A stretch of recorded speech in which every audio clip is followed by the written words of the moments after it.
Hi, my name is Mosh, and I'm going to be your instructor in this Java course. In this course, you're going to learn everything you need to get started programming in Java. We'll start off by installing all the necessary tools to build Java applications. Then you're going to learn about the basics of Java. You will learn how Java code gets executed. You will learn how to build simple algorithms. And throughout this course, I'm going to share with you lots of tips and shortcuts from my years of experience. I'll teach you how to write good code like a professional developer. So by the end of watching this course, you will have a solid foundation in Java and be ready to learn about advanced Java features. I've designed this course for anyone who wants to learn Java. If you're a beginner, don't worry. I'll make Java super simple and hold your hands through this entire course. You're not too old or too young, you will write your first Java program in minutes. My name is Mosh.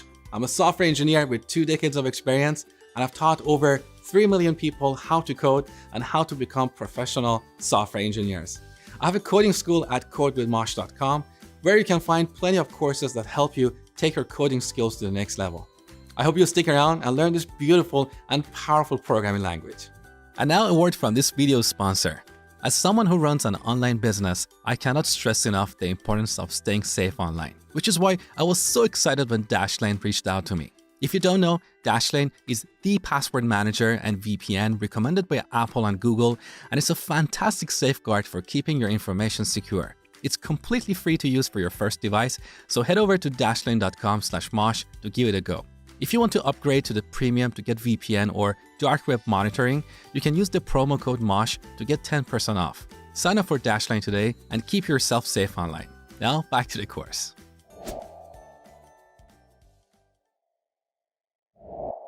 In this Java tutorial, we're going to download and install the necessary tools to build Java applications.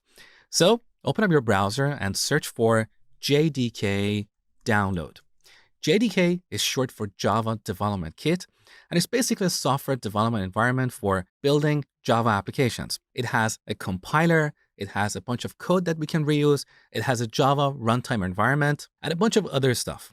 So over here, you can see this page on oracle.com, Java SE, which is short for Java Standard Edition.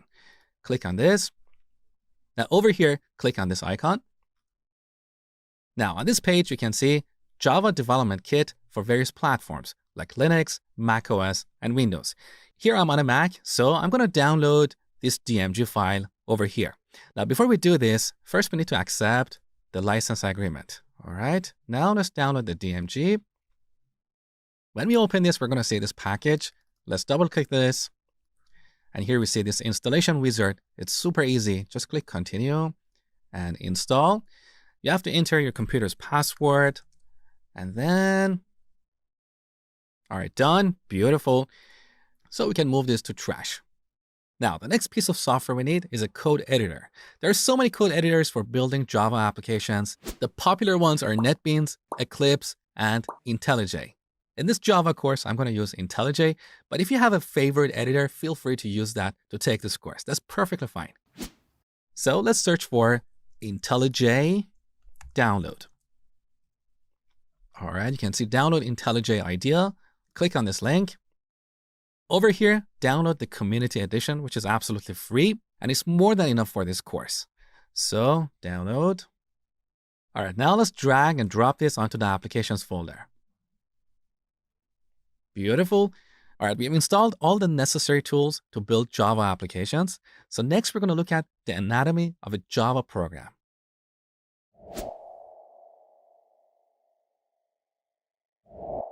In this Java tutorial, we're going to look at the anatomy of Java programs.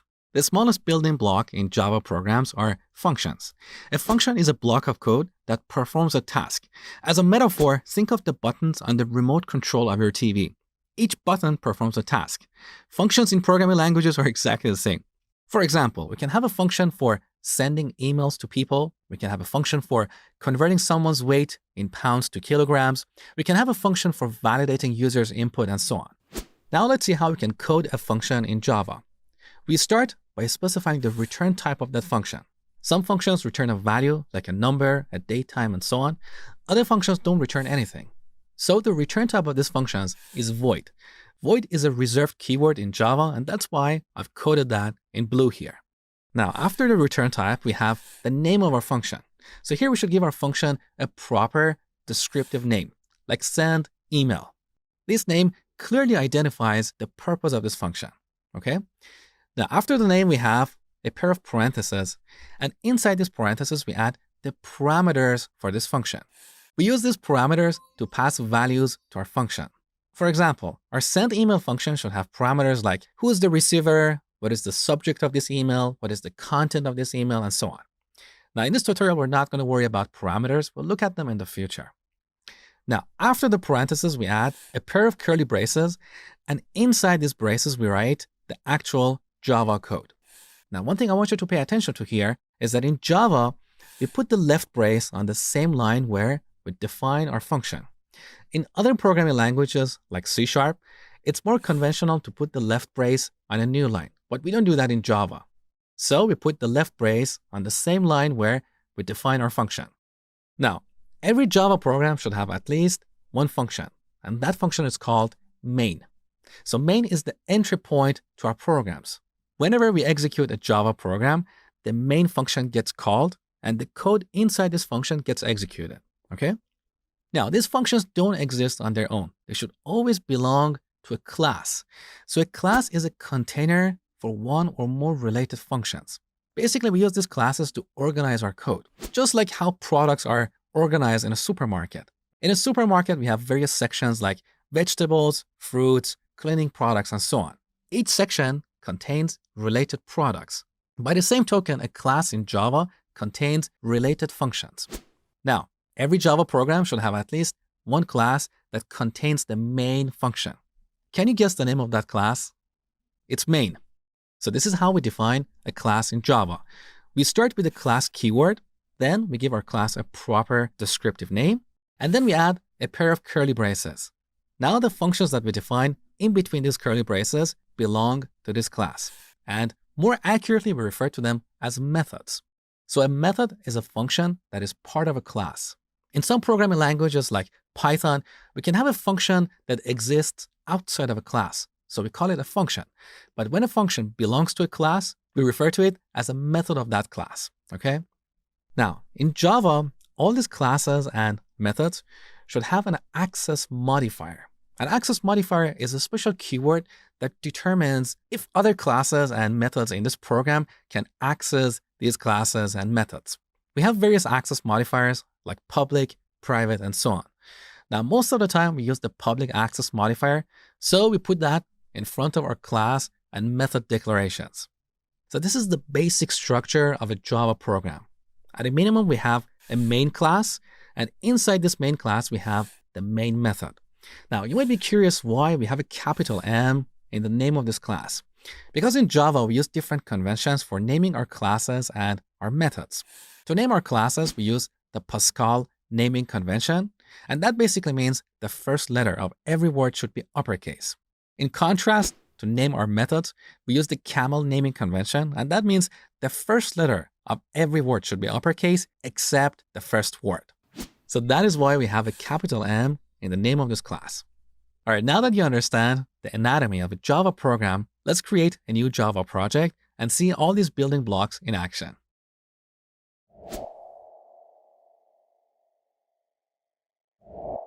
In this Java tutorial, you're going to learn how to write and execute your first Java program. So let's open IntelliJ IDEA. Here on the home screen, let's create a new project. All right, on the left side, select Java and make sure Project SDK is not blank. So earlier we downloaded JDK or Java Development Kit version 12. That is why JDK version 12 is selected here. If you don't see that, make sure to select it from this drop-down list. All right, now let's click on Next. On this page, select Create Project from Template. So we're going to create a command line application, which is an application that we can run from the command line. It doesn't have a graphical user interface or a GUI. Now, I know a command line application is not as exciting as an application with a graphical user interface like a mobile app or a desktop app, but trust me, building an application with a graphical user interface is very complicated. So for now, we're just going to build command line applications to learn Java properly. Once you learn Java properly, then you can learn about building desktop or mobile applications with Java. All right, now let's click on Next. On this page, we have to give our project a name. Let's call it Hello World. Now over here, you can see the location of this project. So it's inside the idea projects folder. Now right below that, you can see the base package, which is set to com.codewithmosh on my machine. On your machine, it's probably going to be com.package. What is this? Well, earlier we talked about classes and methods. I told you that a class is a container for related methods. So we use classes to organize our code. By the same token, we have a concept called package, and we use a package to group related classes. So as our applications grow, we're going to end up with hundreds or even thousands of classes. So we should properly organize these classes into packages. Now, by convention, the base package for a Java project is the domain name of your company in reverse. So my website is codewithmosh.com. That is why I'm going to set the base package for this project to com.codewithmosh. Now, it doesn't mean that you should have an actual domain registered on the internet. This is just a way to create a namespace for our classes. So now every class that we create in this project will belong to this package. We're going to talk about packages in more detail in the future. So for now, just type a base package for your project. It can become .your name or whatever. It doesn't really matter. All right, now let's go forward. All right, here's our first Java project. Now this code editor might look a little bit intimidating at first, but trust me, it's really easy, and you're going to learn about it throughout this course. On the left side, we have the project panel where we can see all the folders and files in our project. For example, on the top, we have the Hello World project. Inside this project, we have the source folder where we have the source code of our project. Now in this folder, we have another folder that is com.codewithmosh. That is the name of our base package. And in this package, we have this class, main. So you can see this main file opened on the right side here. Now look at the name of this file. It's main.java. So all Java files should have the Java extension. Okay. Now let's collapse the project panel by clicking on this icon. That is better. So see what we have here. On top of this file, we have the package statement, and this is used to specify what package this class belongs to. So the main class that we have here belongs to this package. Now this package statement is terminated by semicolon. So in Java, wherever we have a statement, we should terminate that statement with a semicolon. This is exactly like C# or C++. Now below this package statement, we have our main class, exactly like what you saw in the previous tutorial. So we have public class main with a pair of curly braces. Inside this class, we have our main method. So it's a public method, which means it's accessible from other parts of this program. It's static. We haven't talked about static methods yet. We'll talk about them in the future. For now, just remember that the main method in your program should always be static. The return type of this method is void, which means this method is not going to return a value. And here in parentheses, we have one parameter for this function. We can use these parameters to pass values to our program. Again, we'll look at this in the future. Now, right after this parenthesis, you can see the left brace, and this is where we write the code in this method. Now, by default, we have this line prefixed with 2 slashes. This indicates a comment. We use these comments to explain our code to other people. So these comments don't get executed. Now, let's remove this comment and write a bit of code to print something on the terminal. So here we're going to use the system class in Java. So capital S, system. Here in this tooltip, you can see the system class is defined in this package, java.lang or language. Also, look at this icon on the left side. This indicates a class. Now, inside this class, we have various members. We can use the dot operator to see the members defined in the system class. Now, the member that we're going to access is out. Look at the icon of this member. It's F, which is short for field. We're going to talk about fields in the future when we talk about classes and object-oriented programming. Now, what is interesting here is the type of this field, and you can see that on the right side. That is print stream. So print stream is another class that is defined in Java. So once again, we use the dot operator to look at the methods or members defined in the print stream class. The method we're going to use is println, which is short for line. Look at the icon for this method. So M indicates a method. Now we press enter, and IntelliJ automatically adds these parentheses as well as a semicolon. So now with the code on line 6, we're calling or executing the print line method. Earlier I told you that inside this parenthesis, we can pass values to our methods. Here we want to print the hello world message on the terminal. So let's type double quotes, and inside these quotes write hello world. So hello world is textual data. In Java, whenever we deal with textual data, we should always surround them with double quotes. Now we say we have a string. So a string is a sequence of characters. All right, so we're done with our first program. Now to execute this, we can click on this icon on the toolbar. Look at the shortcut. On Mac, it's Control and R. I always prefer to use shortcuts because they're faster. So Control and R. Now, IntelliJ is building our application, and we can see the result in this little terminal window. So here's our hello world message. So that was our first Java program. Next, I'm going to explain how Java code gets executed under the hood.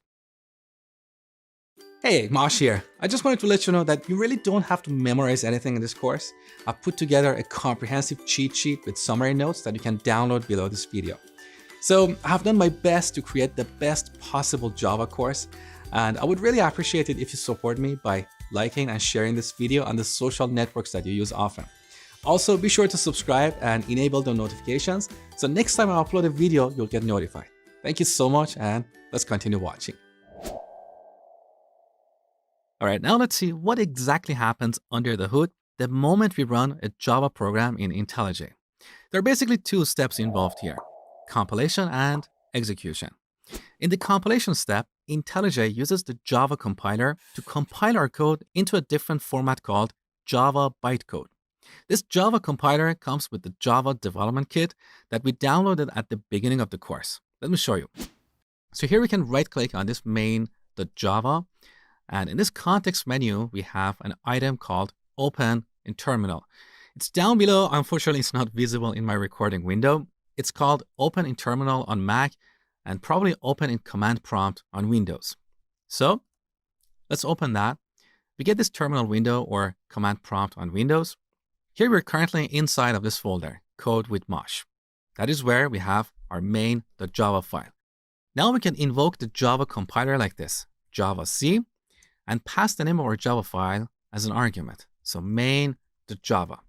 If you're on Mac or Linux, make sure to spell this with a capital M because these operating systems are case sensitive.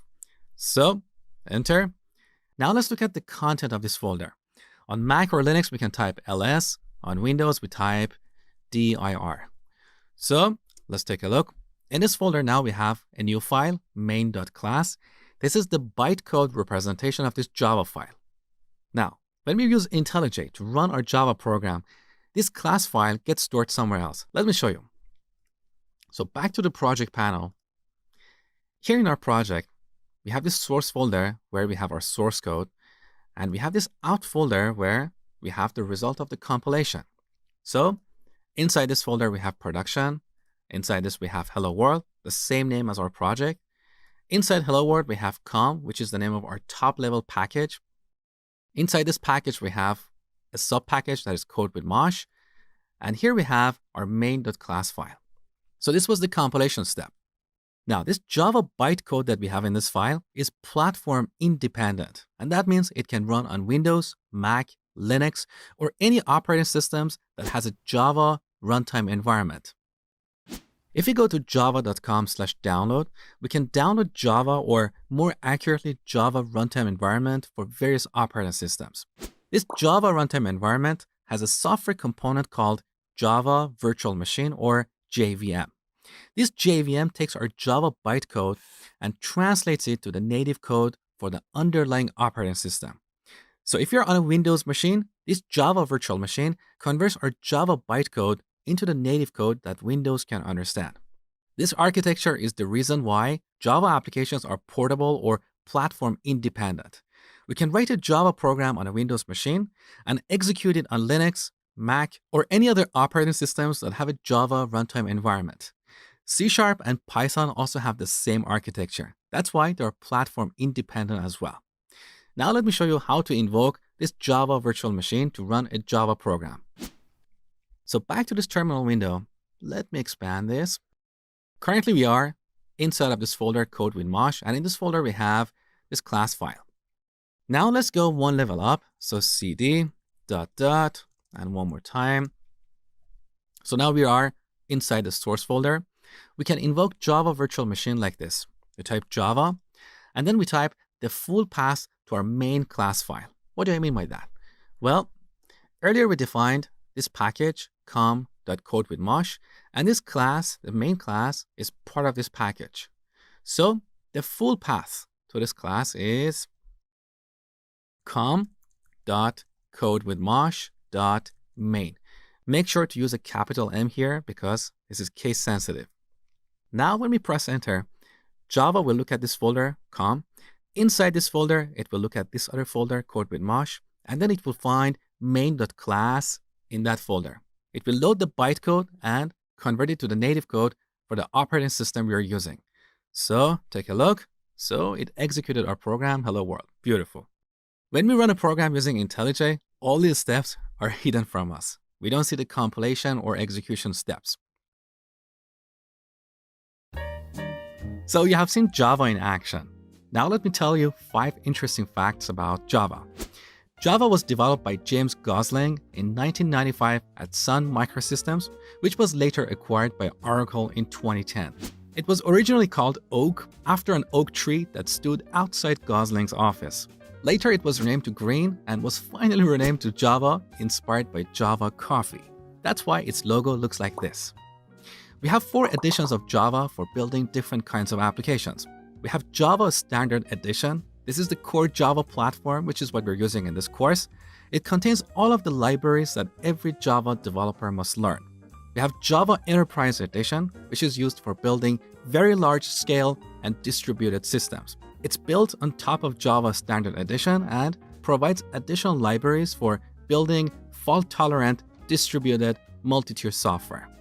We have Java Micro Edition, which is a subset of Java Standard Edition designed for mobile devices. So it has libraries specific to mobile devices. And finally, we have Java Card, which is used in smart cards. The latest version of Java is Java Standard Edition 12, which was released just a few months ago in March 2019. Java has close to 9 million developers worldwide. Currently, about 3 billion mobile phones run Java, as well as 120 million TV sets and every Blu-ray player. According to Indeed.com, the average salary of a Java developer is just over $100,000 per year in the US. So as you can see, Java is everywhere, which means more opportunities for you to get hired as a professional programmer.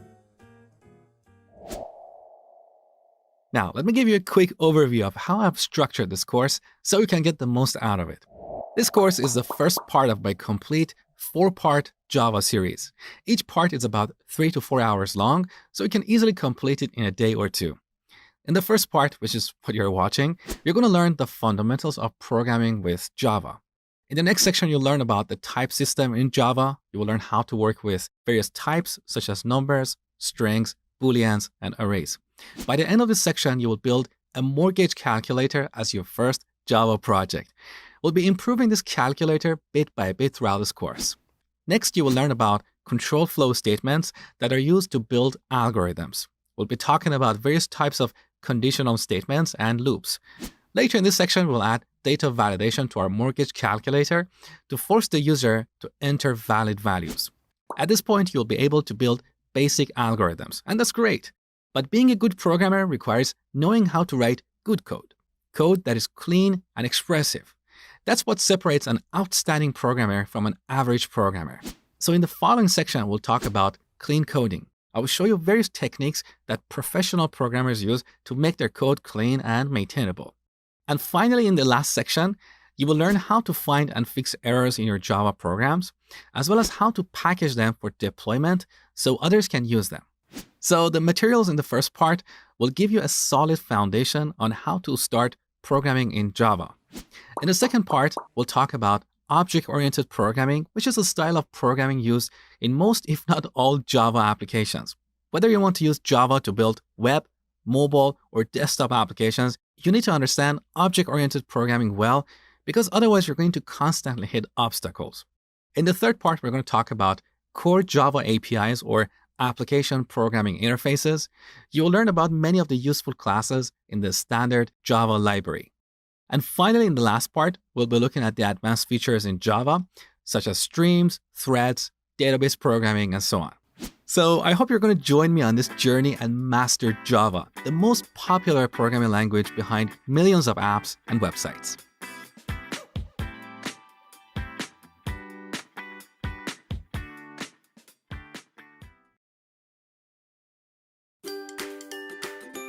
In this section, we're going to look at the fundamentals of programming in Java. You're going to learn about variables and constants, primitive and reference types. You're going to learn about casting or type conversion. You will learn how to work with numbers, strings, and arrays, and how to read input from the user. Once you learn all this, I'm going to give you a project. You're going to build a mortgage calculator on your own. So make sure to pay great attention to all the materials you're going to learn because you're going to use most of them in this project. Are you ready? Now let's jump in and get started.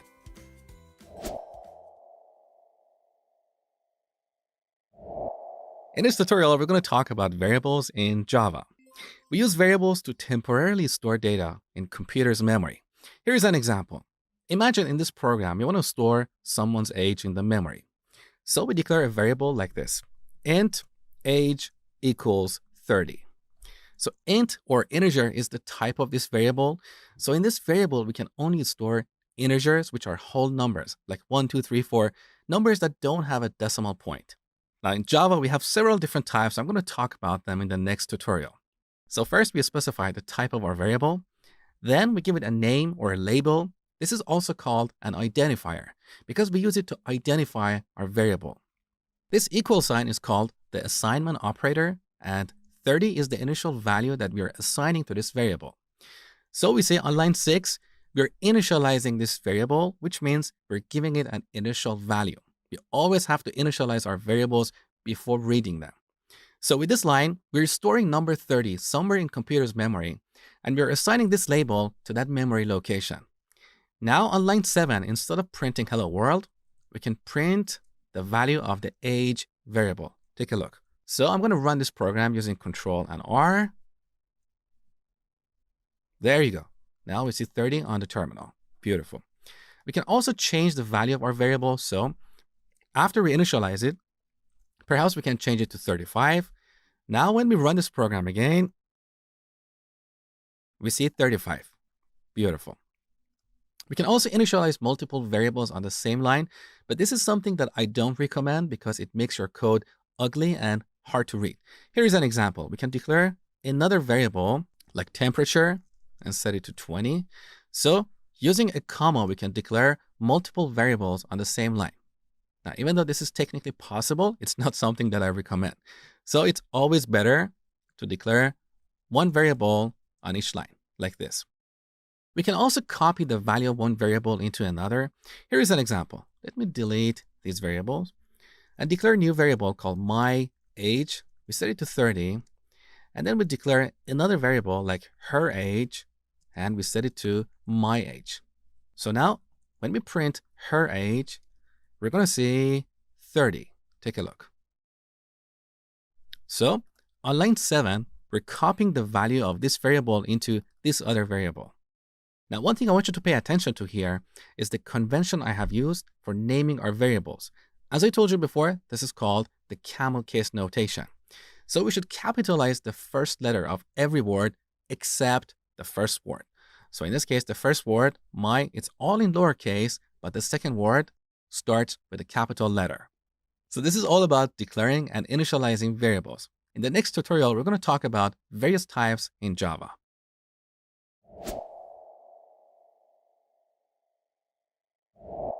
In this tutorial, we're going to talk about various types in Java. Basically, we have two categories of types. We have primitive types for storing simple values and non-primitive types or reference types for storing complex objects. So in the category of primitive types, we have byte, which takes 1 byte of memory. And in 1 byte, we can store values from 128 to 127. Now, the more bytes we have, the larger numbers we can store.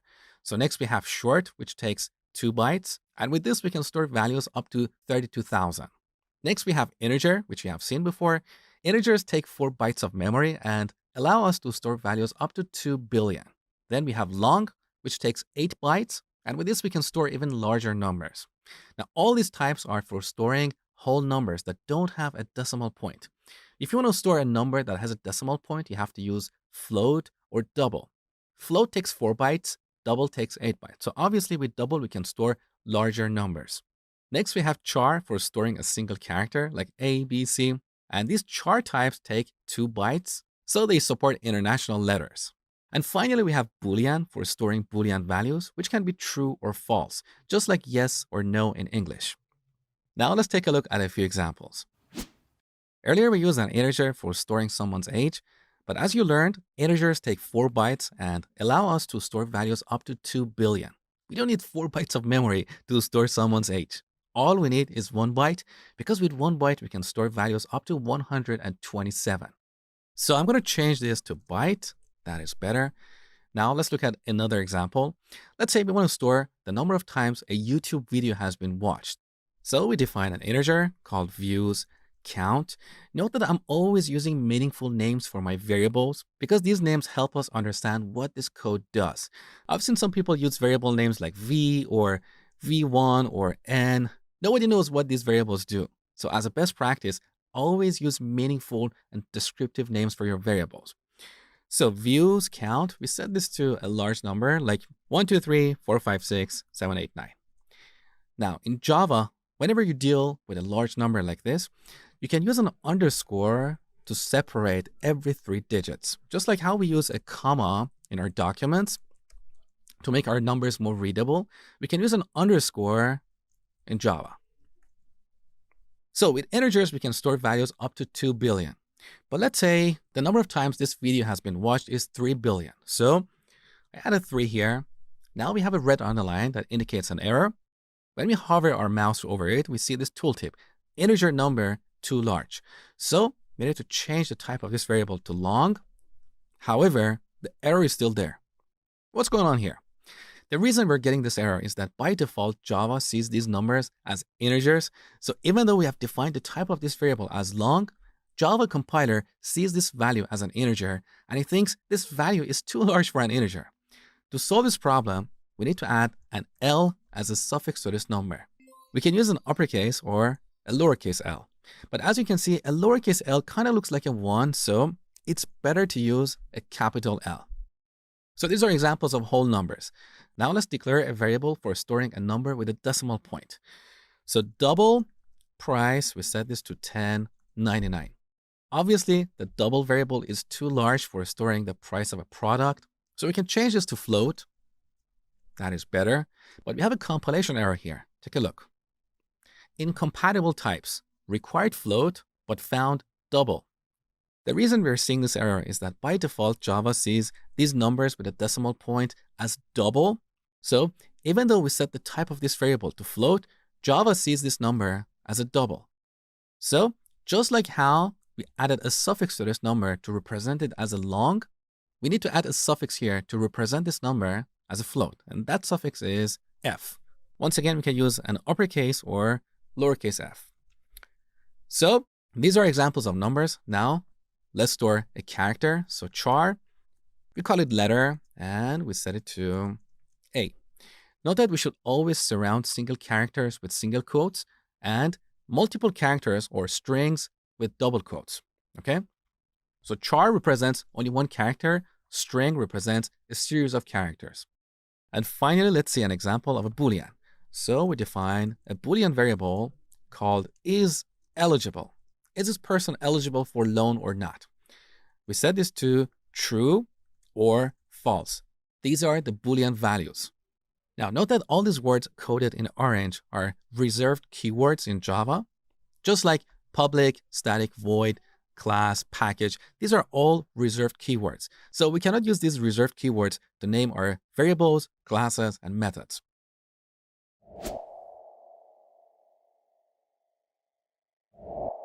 In the last tutorial, you learned that we use primitive types to store simple values like numbers, Boolean values, or single characters.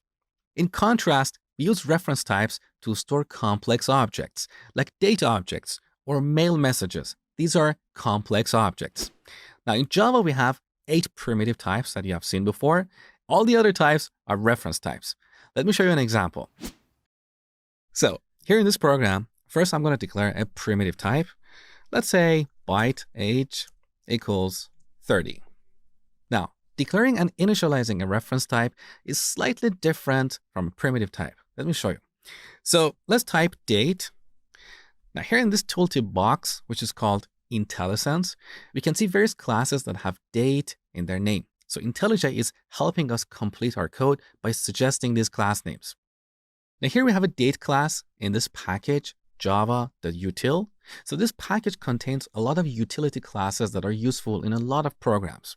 We also have a date class in a different package, java.sql or SQL, which is used for programming databases. So this is the benefit of packages. We can have the same class, but in different packages. They don't conflict. So packages create a namespace for our classes, okay? Now, in this case, if we select the first date class and press enter or tab, IntelliJ automatically adds this line for us. Import java.util.date. So because currently we are in this package, in order to use a class from a different package, we need to import it. So here we're importing the date class in this package. We'll talk about packages in more detail in the future. So back to our date variable. Let's give this variable a name, like now. Now we set this. Here we need to use the new operator to allocate memory for this variable. And this is one of the differences between the primitive and reference types. When declaring primitive types, we don't need to allocate memory. Memory is allocated and released by Java runtime environment. But when dealing with reference types, we should always allocate memory. Now, we don't have to release this memory. Java runtime environment will automatically take care of that. So we use the new operator and then repeat the name of our class, in this case, date, and then we add parentheses, followed by a semicolon. In this example, this variable we have defined here is an instance of the date class. So this class defines templates or blueprints for creating new objects, new instances. As another example, we can have a class called human, and we can have objects like John, Bob, Mary, and so on. So an object is an instance of a class. Now, these objects or these classes have members that we can access using the dot operator. So we can type now dot, and these are all the members defined in this class or in this object. For example, we have a method called getTime, and this returns the time component of this object. This is another difference between primitive types and reference types. These primitive types don't have members. So if you type age dot, we don't see anything. These items you see here are not members of age. They're code snippets which allow us to quickly generate code. For example, we can select for I, and this automatically generates this block of code for us. We'll talk about this in the future. So this age variable is a primitive type. It's not an object. It doesn't have any members. And that's why when we use the dot operator, we don't see anything here. Now let's delete this line and instead print the value of this data object. So once again, we can type system. This is a class, so we can use the dot operator to access its members. Here we have out, which is a field, and the type of this field is print string, which is another class in Java. So once again, we can use the dot operator and call the print line function. Now let me show you a very cool shortcut. Instead of typing all this, we can use one of these code snippets. So we type SOUT and press tab, and this generates this piece of code for us. All right, now let's pass our data object here. Note that I have not surrounded this variable with double quotes because this is a string. And if we run this program, we'll see now on the terminal. There you go. We don't want this. We want the value of our data object, not a label. So let's remove the quotes and run the program again. So here's the current date time on my machine.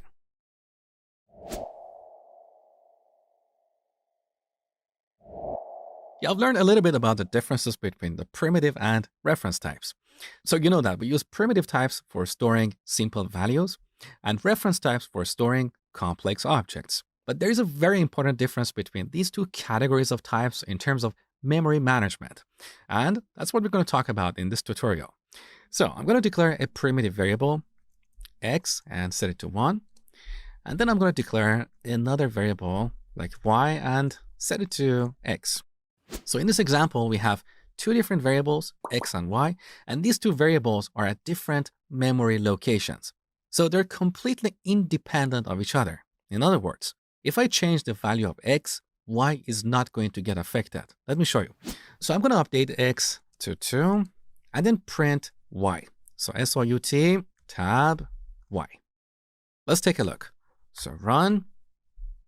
As you can see, y is not affected because x and y are completely independent of each other. However, when we use a reference type, this behavior is different. Let's take a look. So I'm going to delete all the code here.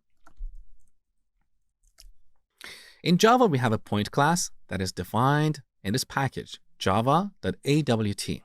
So we press enter, and now we have this import statement on the top. Beautiful. Let's declare a variable like point1 and set it to new point. Here we can pass the initial values for x and y. So I'm going to pass 1 and 1. So IntelliJ automatically adds these labels, x and y. Now, just like before, I'm going to declare another variable, point2, and set it to point1. And this is where things get interesting. When Java runtime environment executes line 8, first it's going to allocate some memory to store this point object. Let's say the address of that memory location is 100. Then it's going to allocate a separate part of the memory, and it's going to attach this label to that memory location, point1. In that memory location, it's going to store the address of our point object. So this is the critical difference between primitive and reference types. When we declare a primitive variable like a byte, the value that we assign to that variable will be stored in that memory location. But when we use a reference type like this point class, our variable is going to hold the address of that point object in memory, not the actual point object. Now look at line 9. Here we're copying the value that we have in this variable into this other variable. So that value, as you learn, is not the point object, is the address or the reference to the point object in memory. That is why we refer to these types as reference types, because they don't store the actual values, they store a reference to an object somewhere in the memory. So in this example, point1 and point2 are referencing the exact same point object in memory. We only have one point object. So these two variables are not independent of each other. They're referencing the same object. And that means if I update this point object through either of these variables, the changes will be visible to the other variable. Let me show you. So using the first variable, point1, we're going to update the value of x. So we use the dot operator, and here we can see the members of this object. X and y are both fields, which are variables that exist inside of a class. So we set x just like a regular variable to a different value. Let's say 2. Now, because point1 and point2 are referencing the exact same object, if we print point2, we're going to see the change that we just made. Take a look. So SOUT tab, let's print point2 and run the program. There you go. So the change was visible. So remember this. Reference types are copied by their references, whereas primitive types are copied by their value. And these values are completely independent of each other.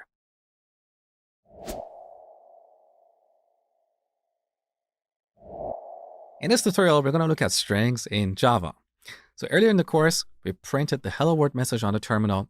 This hello world that we have here is a string, or more accurately, it's a string literal. That means a string value. Now let's extract this from here and store it in a string variable. So cut. Just before this line, we type string. Now look, this string class is defined in java.lang package. What is interesting is that we don't have an import statement to import this package or import this class because this package is automatically imported. So we can use any classes that are defined in this package. Now let's declare a variable called message.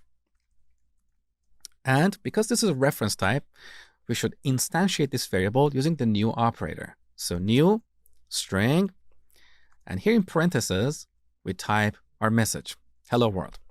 However, here we have this little warning. Take a look. New string is redundant. Because in Java, there is a shorter way to initialize string variables. Let me show you.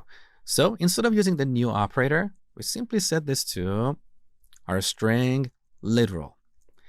Now on the surface, this looks like a primitive type because we are not using the new operator, but this is just a shorthand to initialize a string variable. Strings are reference types in Java, but because we use them often, there is a short way to create them. So now let's pass message to the printline method and run our program. We get the exact same result as before. Beautiful. Now let's look at a few interesting things that you can do with strings. We can concatenate or join a string with another one using the plus operator. So here we can combine this with another string with 2 exclamation marks. And here's the result. Now, because string is a class, it has members that we can access using the dot operator. So we can type message dot, and these are all the methods or functions defined in the string class. For example, we have this method here, ends with, and with this, we can check to see if our string ends with a character or sequence of characters. For example, here we can pass a string to see if our message ends with 2 exclamation marks. Now, instead of printing the message, let's print this expression here. So let's run the program. We get true.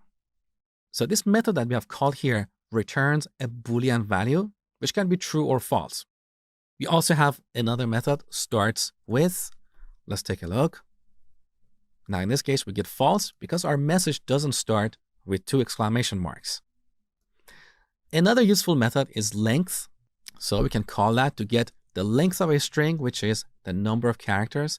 So message.length, take a look. So in this string, we have 13 characters.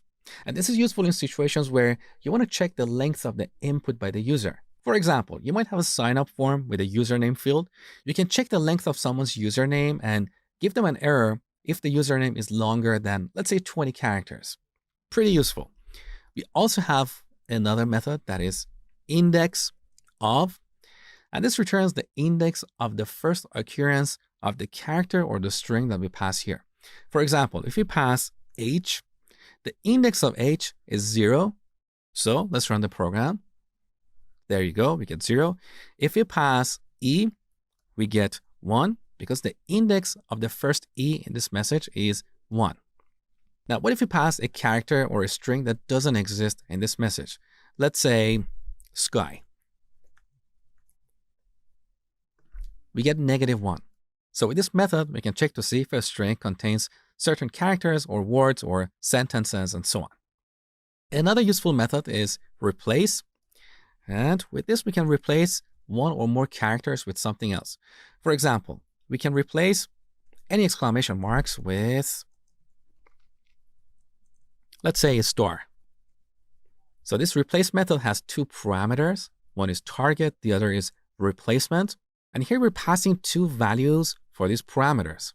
Here's the first value, here's the second value, and we have separated these values using a comma.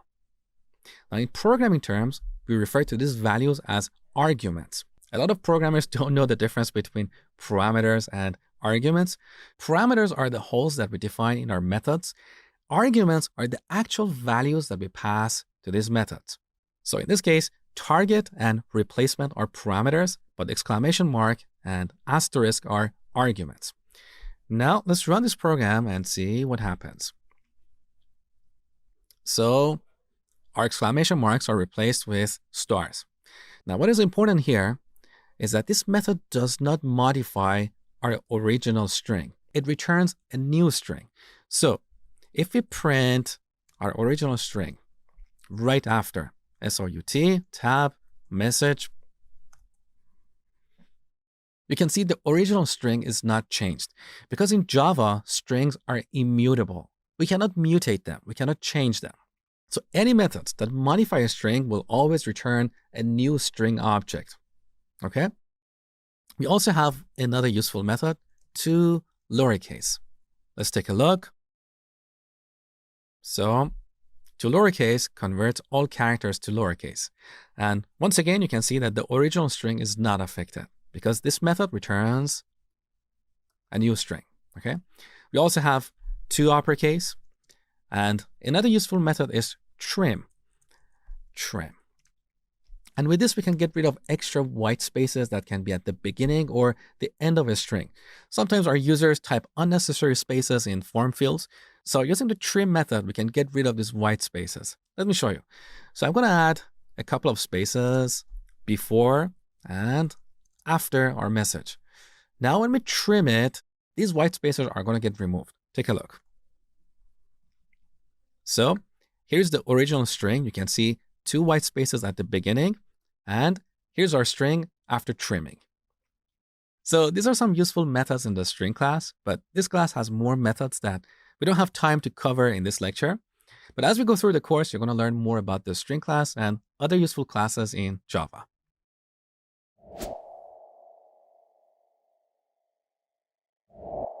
There are times we want to include special characters in our strings, like a tab or a new line, or a backslash or double quotes.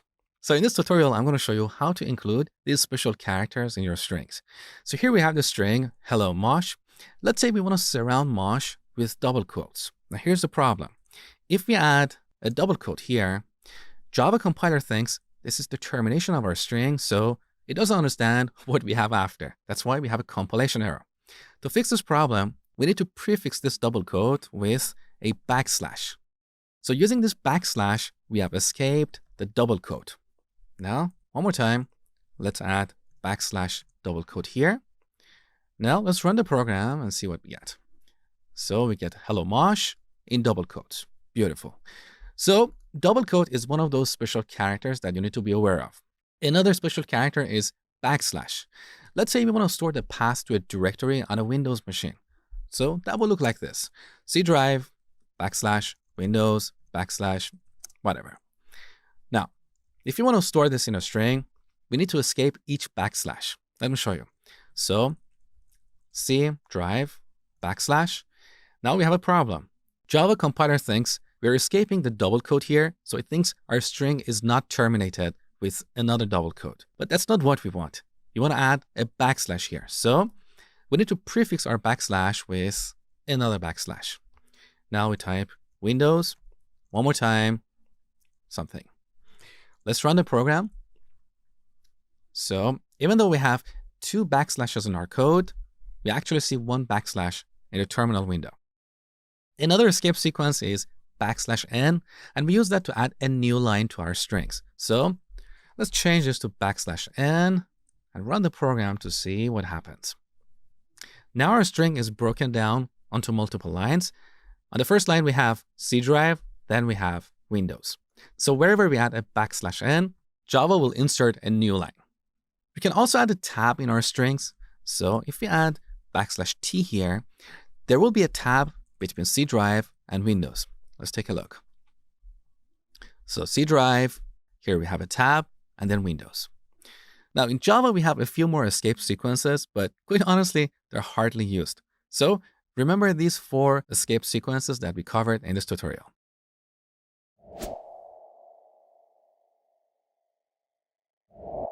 In this tutorial, we're going to talk about arrays in Java. We use arrays to store a list of items, like a list of numbers, or a list of people, or a list of messages. Let me show you. So here we have an integer variable. We want to convert this to an integer array. So right after int, we add square brackets. Now we have a compilation error because we're storing a single number in this array. So to fix this, we need to remove 1. Because arrays are reference types, we need to use the new operator here. Then we repeat the type one more time, int array. And here in square brackets, we specify the size or the length of this array. How many items do we want to include in this array? Let's say 5. Also, we should change the name of this variable from number to numbers because we're dealing with a list of items. So always pay attention to the name of your variables. Now, we can access individual items in this array using an index. So we type numbers, square brackets. To reference the first element or first item, we use 0. Now we can set this to a value like 1. Similarly, we can set the second item to 2. Now, what if we use an invalid index? Let's say 10. This array doesn't have 10 items. So let's see what happens. Numbers of 10, we set this to 3. When we run this program, we get an exception. Exceptions are Java's way to report errors. So in this case, an exception was raised and our program crashed. We'll talk about exceptions in detail later in the course. So now let's remove the last line and print this array. So SOUT tab numbers. Let's see what we get. We get this weird string instead of the items in our array. Here's the reason. By default, when we print an array, Java returns the string, which is calculated based on the address of this object in memory. So if you have another array and we print that, we're going to see something different because each object is going to be in a different memory space. Okay. Now, how can we see the actual items in this array? Well, we have a class in Java called arrays. Let me show you arrays. So this class is defined in java.util package. Let's press enter. Now, this is imported on the top. Beautiful. So we can use the dot operator to access the members of this class. Here we have a method called toString. Now, as you see, this method is implemented multiple times. So in the first implementation, this method gets a float array. In the second implementation, it takes an integer array, and so on. So for all primitive types as well as reference types, this method is implemented multiple times. This is what we call method overloading.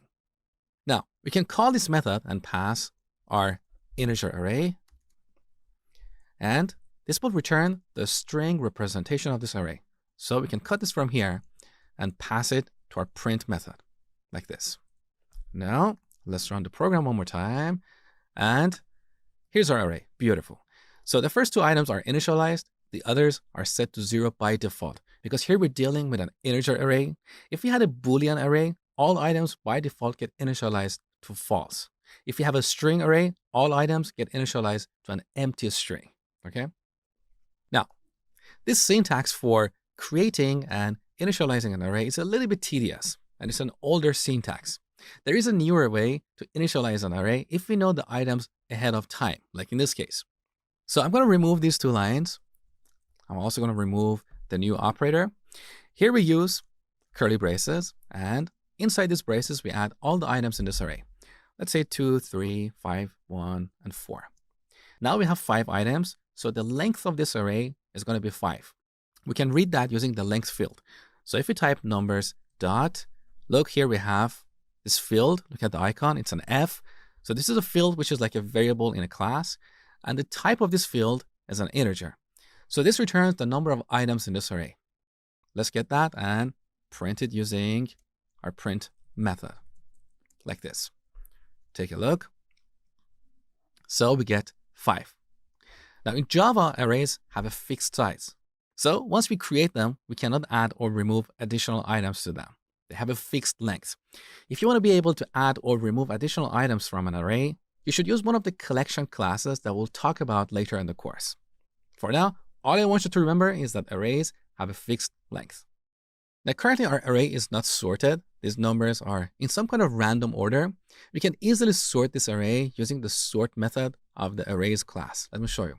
So I'm going to remove this line and call arrays.sort. Once again, you can see this method is overloaded because it's implemented with different parameter types. So we call this method and pass our numbers array. Now, when we run this program, we can see our array is sorted. Beautiful.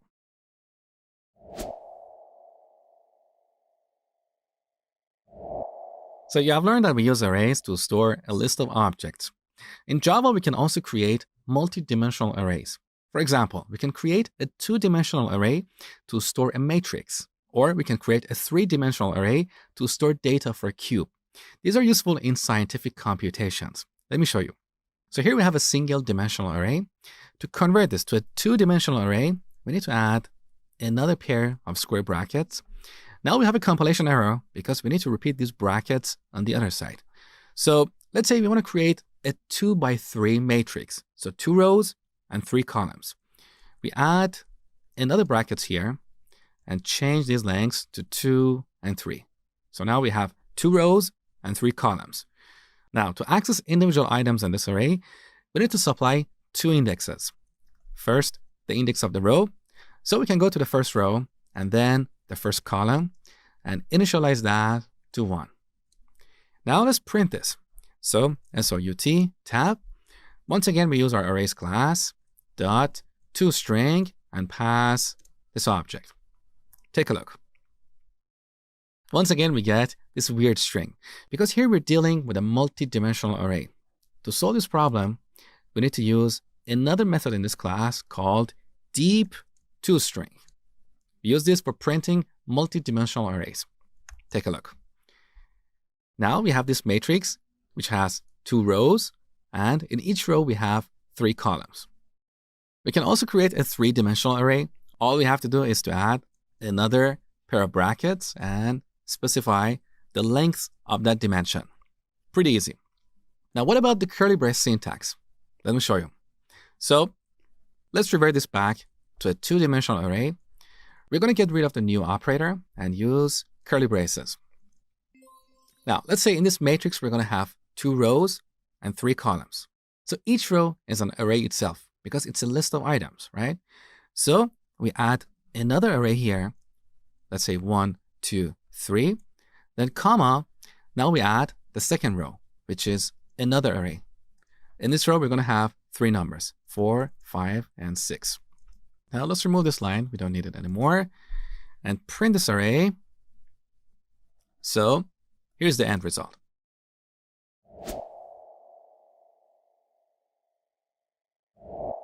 You have learned a lot about variables. You have learned that when declaring them, we need to initialize them, and we can always change their value later on throughout the lifetime of our programs. However, there are times that we don't want the value of a variable to change. For example, let's declare a variable called pi and set it to 3.14. Now here we need to add an f to represent this as a float because by default, Java compiler sees this number as a decimal, okay? Now, you know that we use pi to calculate the area of a circle. What if before we calculate the area of a circle, I come here and type pi equals 1? Then all our calculations are going to get messed up. We don't want this to happen. That's when we use constants. So if we type final here, Java compiler will treat this as a constant. So once we initialize this, we cannot change its value later on. You can see here we have a compilation error, and it says cannot assign a value to final variable pi. So pi is a final variable or a constant. Now by convention, we use all capital letters to name constants. So this should be pi. Beautiful. Now I tell you a little side story. In one of my early courses that I created years ago, that was C# Basics for Beginners. There I used the same example to teach the concept of constants, but I pronounced this word as p instead of pi. And believe it or not, to this day, people make fun of me for saying p instead of pi. But that's how we learned this back in Iran. We pronounce it as p, and I think Greek people also say p. But anyway, I just thought to share this video to change the mood. Now we're done with constants. Next, we're going to talk about arithmetic expressions.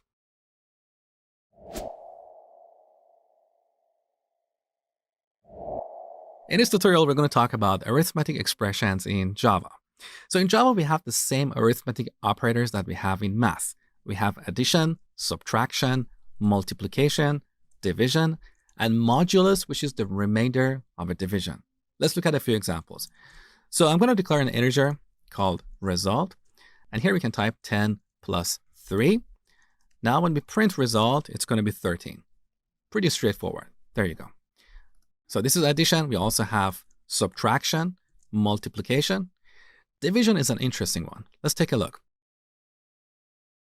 So here the result is a whole number because in Java, the division of 2 whole numbers is a whole number.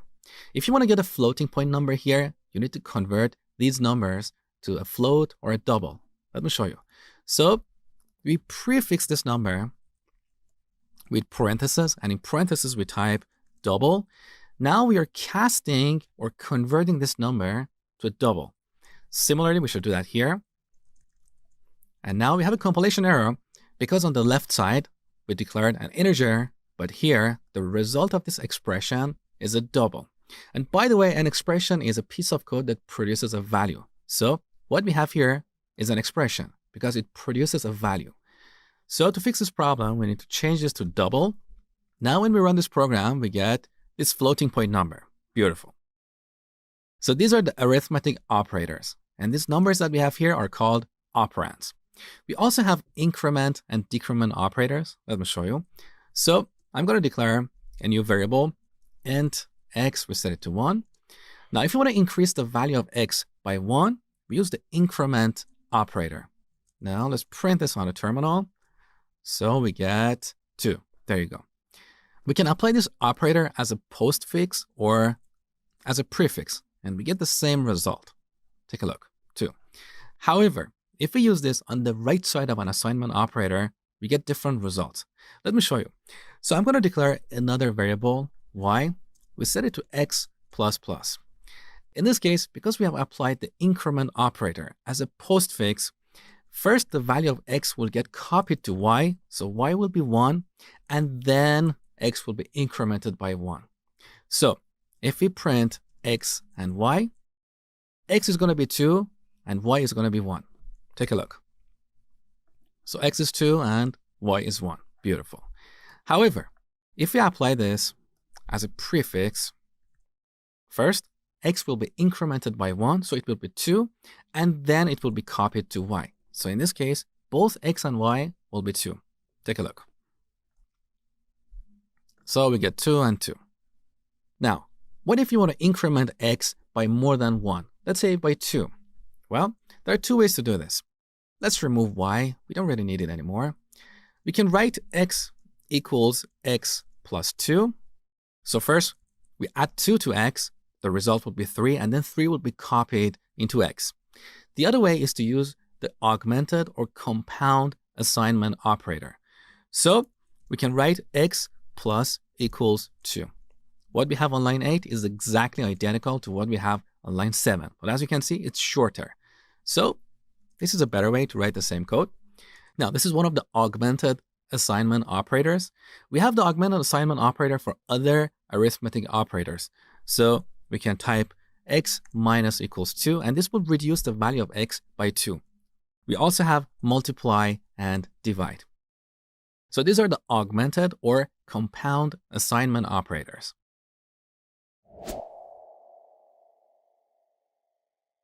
All right, now I've got a question for you. Here we have declared this variable x equals to 10 plus 3 times 2. What do you think is the result of this expression? The result is 16. Let's run this program and find out. So run, there you go. We got 16. But why? Well, this is a very basic math concept that unfortunately a lot of people don't know. In math, the multiplication and division operators have a higher priority, so they get applied first. In this example, this expression 3 times 2 is evaluated first.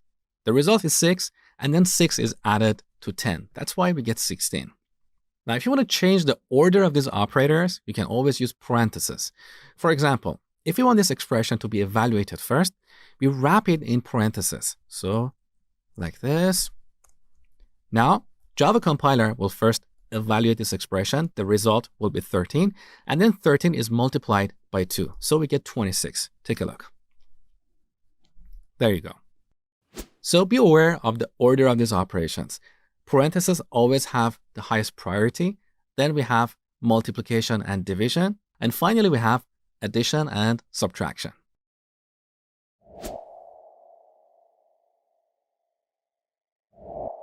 In this tutorial, we're going to talk about casting and type conversion. So I'm going to declare a short variable called x and set it to 1. And then I'm going to declare an integer called y and set it to x plus 2. In this example, we're adding a short to an integer. What do you think the result is going to be? Well, let's take a look. So SOUT, let's print y, we get 3. That is what you were expecting. But let me explain what happens under the hood for this expression to get executed. Because we're dealing with 2 different types of values, one is a short, the other is an integer, one of these values should be converted to the other type so they are equal. Now I got a question for you. How many bytes do we have in a short variable?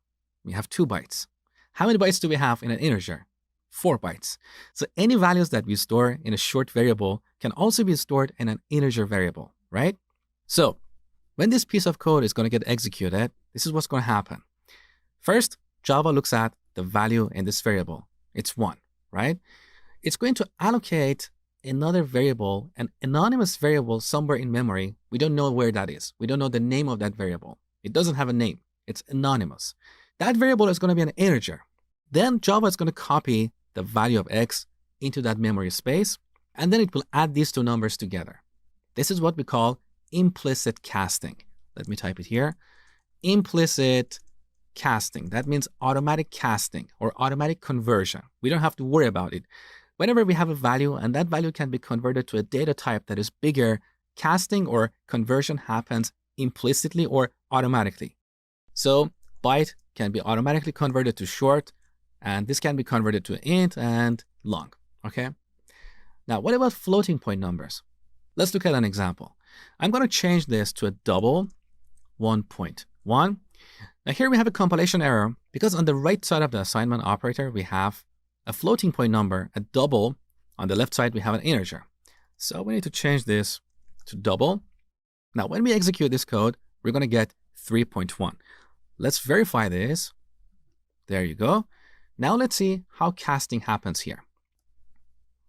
In this case, we're dealing with a double and an integer. An integer is less precise than a double because in a double, we can have digits after the decimal point. So in this example, Java is going to automatically cast this integer to a double. So that will be 2.0, and then 2.0 will be added to 1.1. Okay, so back to this chain. Here we're going to have float and then double. So as a general rule of thumb, implicit casting happens whenever we're not going to lose data. There is no chance for data loss. Now, what if we want y to be an integer? So in this example, we don't care about the digits after the decimal point. We want to see 3 on the terminal. How should we do this?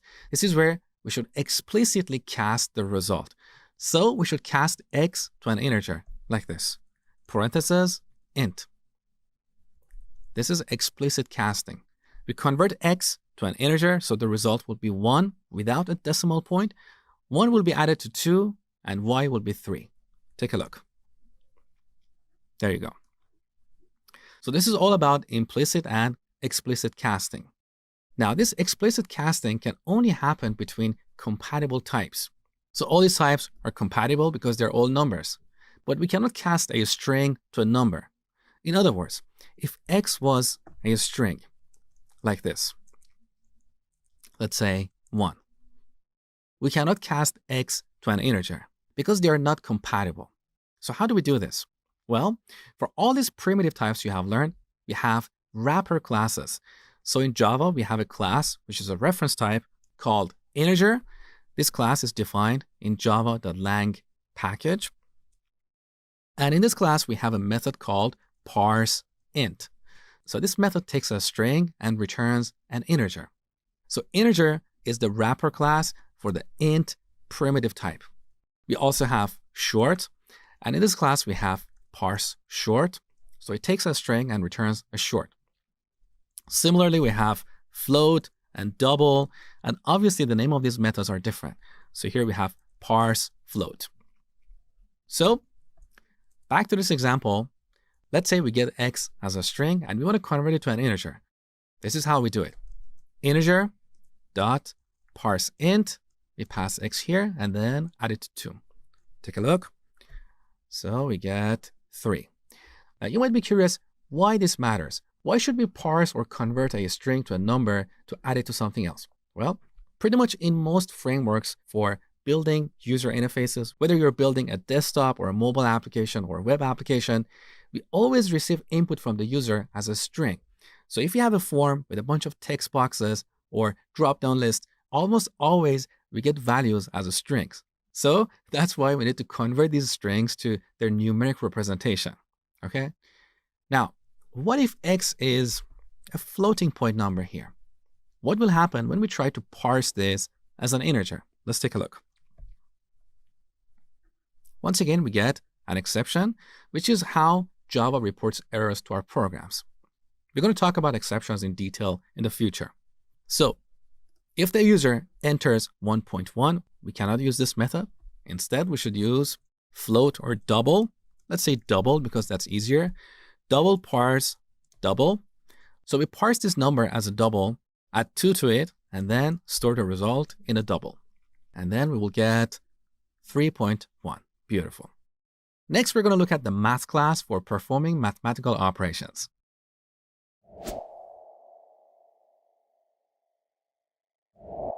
In this tutorial, we're going to look at the math class for performing mathematical operations. So in Java, we have this math class that is defined in java.lang package. So it's always there. We don't need to explicitly import it. Now, this class has a number of useful methods. The first method I'm going to show you is the round method. And with this, we can round a floating point number to a whole number. So as you can see, this method is overloaded, which means it's implemented twice. In the first implementation, it takes a float and returns an int. In the second implementation, it takes a double and returns a long. So let's pass 1.1 as a float to this method and store the result in an integer, like this. Now we print the result and we get 1. Beautiful. Another useful method is ceil or ceiling, which returns the smallest integer that is greater than or equal to this number. So the ceiling of 1.1 is 2. Now here we have a compilation error because this method returns a double, but we're storing the result in an integer. So here we need to explicitly cast this to an integer. And now you can see the ceiling of this number is 2. We have another useful method that is floor. So the floor of a number is the largest integer that is smaller or equal to this number. In this case, it's going to be 1. Let's take a look. There you go. Another useful method is max, which returns the greater of 2 values. And once again, this method is overloaded. So in the first implementation, we get 2 integers. We have other implementations for longs, floats, and doubles. So let's pass 2 integers here, 1 and 2. This will return the greater number, which is 2. There you go. Similar to this, we have min. That's pretty straightforward. Another useful method is random for generating a random value between 0 and 1. Once again, we get a compilation error because this method returns a double. So let's change that to double. Now, every time we run this program, we get a different number. And this number is a floating point number between 0 to 1. Now, what if we want a number between 0 to, let's say, 100 instead of 0 to 1? Well, we simply multiply this by 100. Take a look. So every time we run this, we get a different number between 0 to 100. Now, if we don't want these digits after the decimal point, we can either round this number or cast it to an integer. Let me show you. So we can call math.round and pass the result of this expression. So I'm going to cut this, add parentheses to call the round method, and then paste that expression. Now let's run this code. So every time we get a double, we still have the fraction here. So we can change the type to an int. Now we have a compilation error because the round method returns a long, but here we have declared an integer. This is one of those cases where implicit casting cannot happen because we have a value that is represented in 8 bytes of memory, and we want to store that in a variable that has only 4 bytes of memory. So implicit casting doesn't work, but we can use explicit casting because we know the result of this expression is a number between 0 to 100. So we can definitely store it in an integer. So let's add int here. Now let's run this again. There you go. Now, what if we don't use the round method here? Let's see what happens. So I'm going to remove the call to the round method and simply apply this casting over here. Let's see what we get. Now, every time we run this program, we get 0. Do you know why?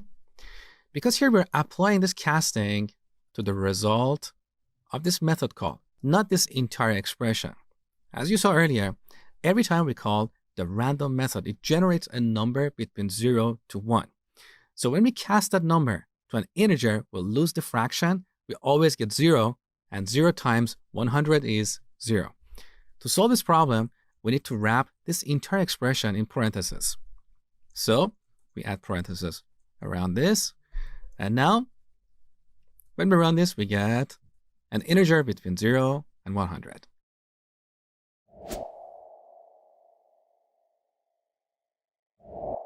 Quite often when we work with numbers, we need to format them as currency values.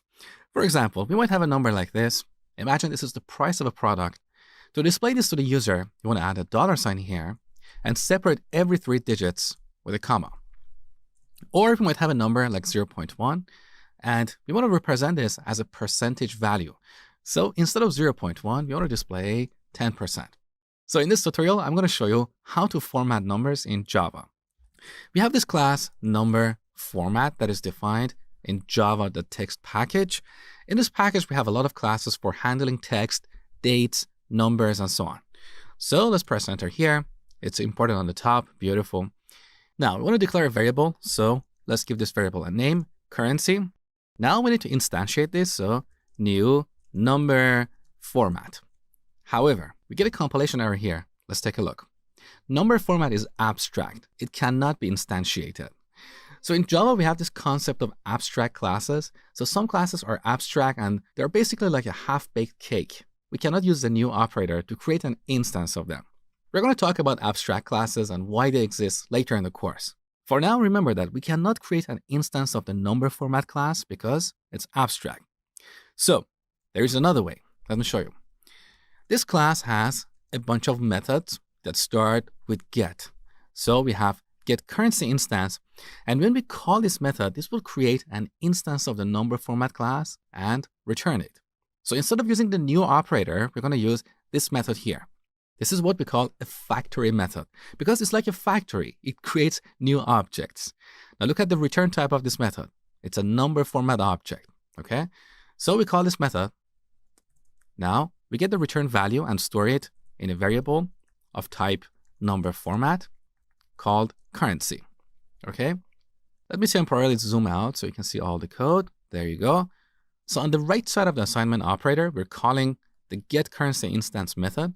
We get the result, which is a number format object, and store it in this variable. Okay, now I'm going to zoom in so you can see clearly. All right, that's better. Now this object has a method for formatting values. Once again, you can see this method is overloaded. We have multiple implementations. We can give it a long or a double or whatever. So I'm going to call this method and pass a value like 1, 2, 3, 4, 5, 6, 7.891. So we have 3 digits after decimal and a few other digits here. Now this method will return a string representation of this number formatted as a currency. So let's get that and store it in a string variable like result. And then we're going to print result on the terminal. See what we get. So we get this $. Every 3 digits are separated using a comma, and we only have 2 digits after decimal point. So this class is very handy in formatting numbers as currencies. We have another method for formatting a number as a percent, and that is get percent instance, right? Now it returns an instance of the number format class specialized for formatting numbers as a percent. So we need to rename this variable from currency to percent. Now we don't want to manually change this because there are multiple references to this variable. This other reference was not updated. So let me show you the proper way to rename objects in IntelliJ. If you right click here, you can see this refactor menu. And here we have rename. Now look at the shortcut on the right side. Unfortunately, it's not visible in my recording window, but on Mac it's Shift and F6. I always use shortcuts because they're faster. So let's press Shift and F6. Now we get this red box, and below this we can see a few suggestions for a better name. We can choose one of these or pick our own name. I'm going to change this to percent. And note that as I'm typing this, the other reference gets updated automatically. So this is very helpful. Now let's press enter. Okay, we're done with renaming. Now let's pass a different value here. So let's say we have a number like 0.1. We want to format this as a percent. Let's run the program. There you go, we get 10%. Beautiful. Now let me show you a cool technique. In this program, we don't really need this percent object. because we have used it in a single place. It would make sense to have this as a separate variable if we have multiple references to it. So what can we do here? We can completely get rid of this object. So let's delete this piece of code. We're basically calling this method of the number format class. As you know, this method returns a number format object. So right after calling this method and before the semicolon, we can use the dot operator to access the methods or members of the number format object. So here we call the format method straight away and pass our value. This is what we call method chaining. We're chaining multiple methods together. So here's one method and here's another method. Now this returns a string, so we can store it in this result variable. Let me cut this expression from here and put it over here. Now we have double semicolons, so I'm going to delete one of them. All right, beautiful.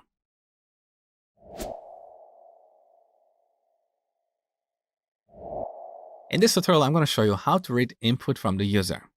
In Java, we have this scanner class that is defined in java.util package. Let's import this and create a scanner object. So new scanner. Now here inside this parenthesis, we need to specify where we're going to read data from. Are we going to read it from the terminal window? Are we going to read it from a file or what? To work with the terminal window, we type system.in. This is one of the fields in the system class. A field, as I told you before, is like a variable that we define in a class. So we have system.in. We also have system.out, which we use to print something on the terminal, right? Now, let's use system.in and terminate this statement with a semicolon. Now, this object has a bunch of methods for reading data, and all these methods start with next. So we have next byte for reading a byte. We have next line for reading a line. We have next boolean for reading a boolean, and so on. So let's call the next byte method and see what we get. This returns a byte value, so we can store it in a byte variable. Let's say someone's age. And then we print it on a terminal saying you are plus age. So here we're concatenating a string with a byte. And in this scenario, we're going to have implicit casting or implicit type conversion. So Java will automatically convert this byte variable here to a string so they can be added together. Okay. Now let's run this program and see what happens. So here in the terminal window, we can type 20, enter, and it says you're 20. Beautiful. But this is pretty boring. Let's add a label here and ask the user to type something. For example, before reading data, we're going to call the printline method and say age colon. Now let's run the program. So we get this label here. However, whatever we type will appear on the next line. This is because the printline method adds a new line after this label. To solve this issue, we call the print method. Now let's run the program one more time. We get this pop-up box because our program hasn't finished execution. So we need to tell IntelliJ that we want to stop and rerun this program. All right. Now, whatever we type appears right in front of this label. Beautiful. Enter. We are 20. Now, what if we type a floating point number like 20.1? We get an exception because this method can only parse byte values. If you want to get a floating point number, we need to call next float or next double. What if you want to read a string? We don't have next string. We have next and next line. Let's look at the differences. So first, I'm going to call the next method. Here we have a compilation issue because this method returns a string. I'm going to change this to a string. Let me collapse this. That's better. We should also rename this variable. So what was the shortcut? Shift and F6. Now let's rename this to name. Enter. Beautiful. And one last time, we should also update the label. Name. Run the program. So I'm going to type my name here, Mosh. It says you're a Mosh. Beautiful. One more time. This time I'm going to type my full name, Mosh Hamedani. But we don't get the last name. Here's the reason. These words that we have here, these are called tokens. Every time we call the next method, it reads one token. So here we have a space, we have two tokens, and we need to call the next method 2 times to get the full name. The first time we call it, it returns Mosh. The second time we call it, it returns Hamedani. Then we need to combine these two together. This is not ideal. So that's when we use the next line method. With this method, we get the entire line that the user enters, no matter how many spaces or tabs are there. Take a look. So, Mosh Hamadani, and we get the full name. Now, what if I type a few spaces before my name? Let's see what happens. So those spaces also appear here, and this looks a little bit odd. This is where we use the trim method. Remember, with trim, we can get rid of all these white spaces before or after a string. So this next line method returns a string that we are storing in this variable, right? Now, just before storing the result in this variable, here we can use the dot operator to access the members of this string object.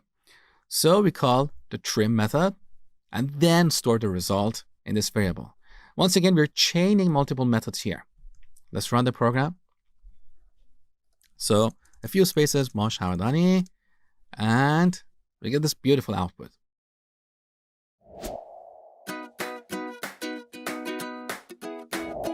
All right, now it's time for a project. I want you to use what you have learned in this section and build a mortgage calculator like this. So when we run this program, we get a few questions. The first question is the principal or the amount of loan we want to get. Let's say $100,000. The second question is the annual interest rate. Let's say 3.92%. And the third question is period in years. Let's say we want to get a loan for 30 years. So this program calculates our monthly payments and displays it as a currency. This is a great exercise for you to practice all the materials you learned in this section. Now, before you get started, I want to give you a few hints. Here's a formula for calculating the mortgage or the monthly payments. I found this page on wikihow.com. It's called Calculate Mortgage Payments. So let's see how this works. Mortgage equals P or principal or the amount we're going to loan multiplied by R, which is our monthly interest rate. This is very important. So this number that we get here is our annual interest rate. We need to divide this by 12. Also, take into account that this number is represented as a percent. To calculate the actual interest rate, you need to divide this number by 100. So in this example, the interest rate is 0.0392. So whatever the user enters, divide it by 100 and then divide it by 12 to get to the monthly interest rate. Now we have this monthly interest rate. We need to multiply this by this expression. Here we need to add 1 to this interest rate and raise it to the power of n, where n is the number of payments. So we need to multiply this number by 12 or 12 months to calculate the number of payments. Now, to raise this number to the power of n, you need to use the POW method of the math class. So this math class has this POW or power method that takes 2 arguments or 2 values, a and b. So go ahead and spend 10 to 15 minutes on this exercise. When you're done, come back, see my solution.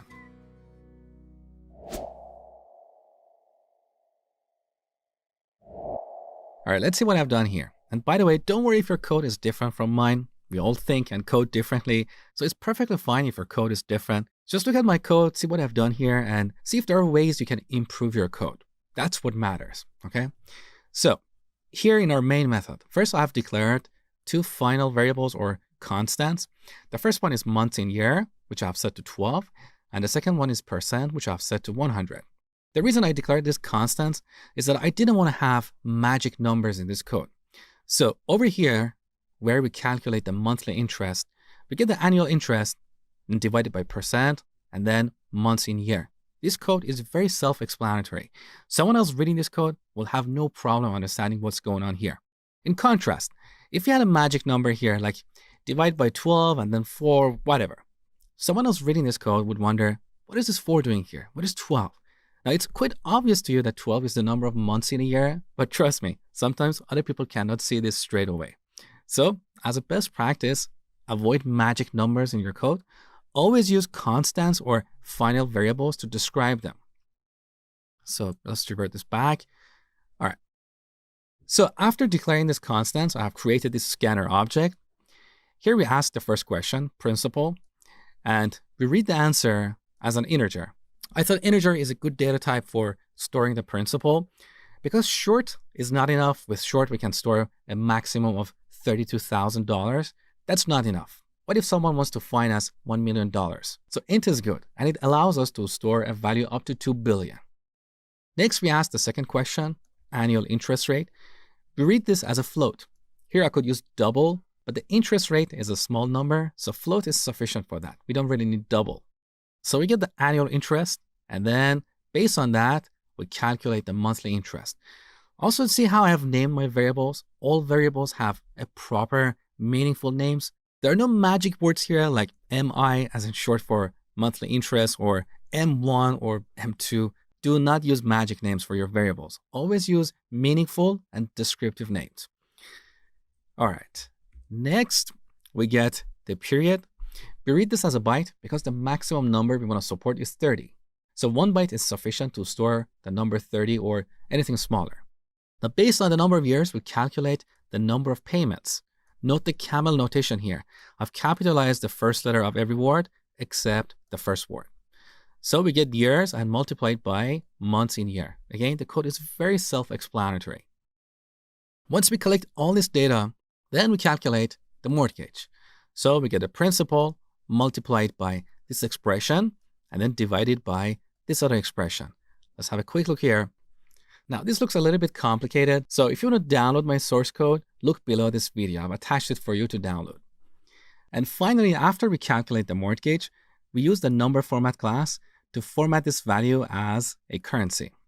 So we get the result, store it in the string mortgage formatted, and print it over here. Now here we could also avoid declaring this variable and simply add this expression over here.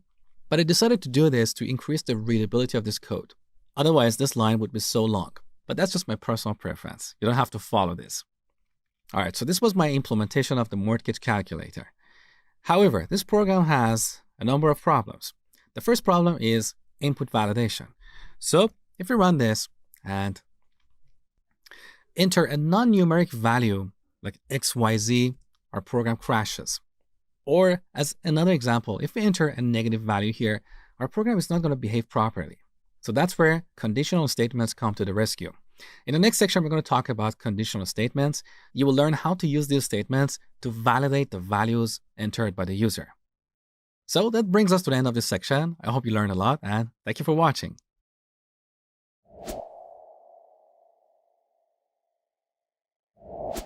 So in this section, you learned all about variables and constants. You learned about primitive and reference types. You learned that primitive types store simple values, but reference types hold references to complex objects. That's why we call them reference types. You also learned about casting and type conversion. You learned about 2 types of casting, implicit and explicit. You learned how to work with numbers, strings, and arrays. And finally, you learned how to read input from the terminal. I hope you learned a lot and been enjoying the course so far. In the next section, we're going to look at conditional statements for controlling the flow of our programs. So I will see you in the next section.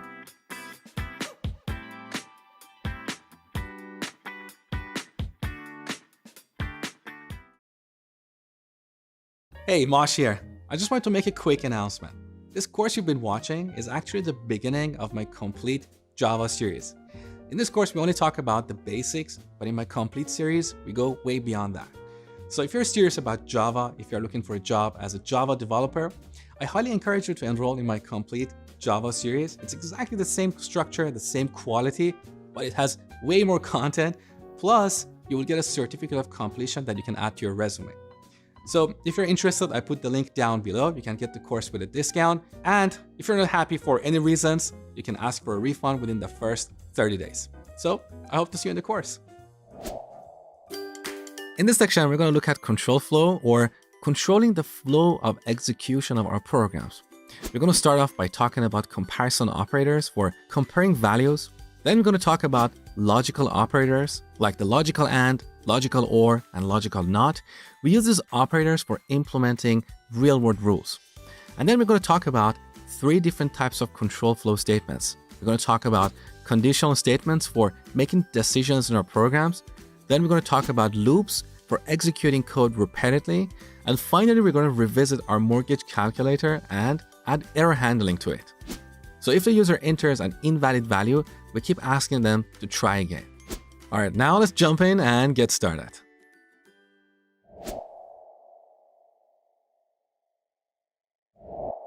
We're going to start this section by talking about comparison operators. We use these operators to compare primitive values. For example, are x and y equal or not? So I'm going to declare two integers, x and y. Now let's compare this to see if they're equal or not. So first, I'm going to add this print line statement. Now to compare these variables, we type x equals y. So here we have two equal signs, and this is the equality operator. Don't confuse this with the single equal sign that we use for assignment. That is the operator used over here, okay? So two equal signs represents the equality operator. Now when we run this program, we get true because these values are equal. This expression that we have here is called a Boolean expression. So earlier I told you that an expression is a piece of code that produces a value. This piece of code produces a Boolean value, true or false. That's why we refer to it as a Boolean expression. We also have the inequality operator. So when we run this program, we're going to see false. Let's take a look. We get false because these two variables are equal. So the expression x is not equal to y returns false. We also have greater than or equal to, less than, and less than or equal to. So if I change y to 2, this expression is going to evaluate to true because x is less than or equal to y. Take a look. There you go. Next, we're going to talk about logical operators.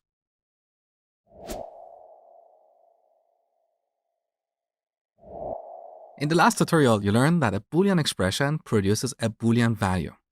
Now, there are times we want to combine multiple Boolean expressions. Let me show you.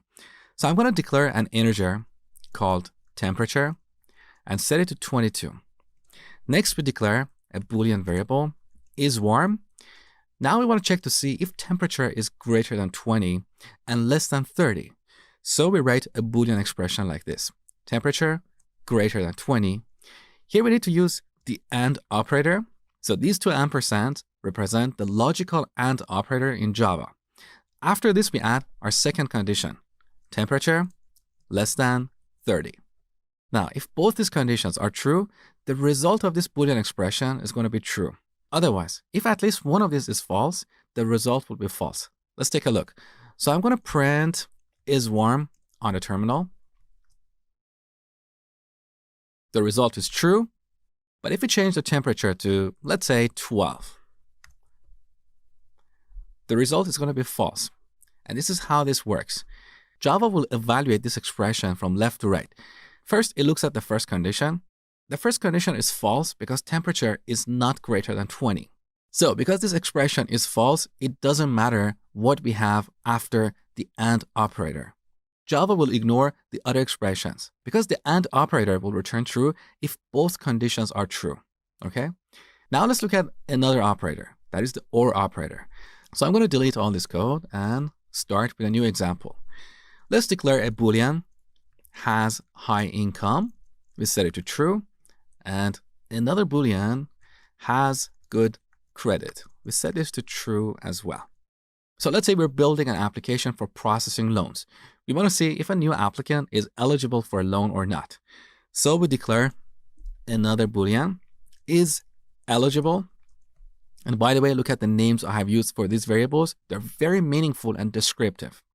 So here's the rule. An applicant is eligible if they have high income or good credit.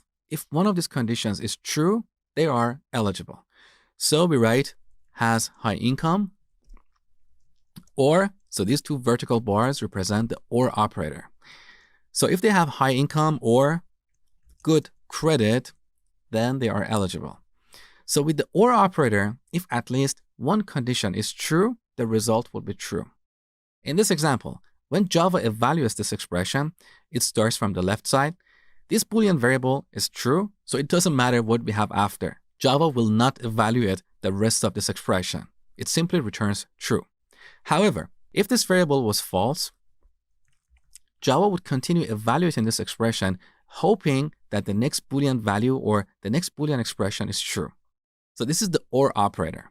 And finally, we have the NOT operator that we use to reverse a value. Let me show you how that works.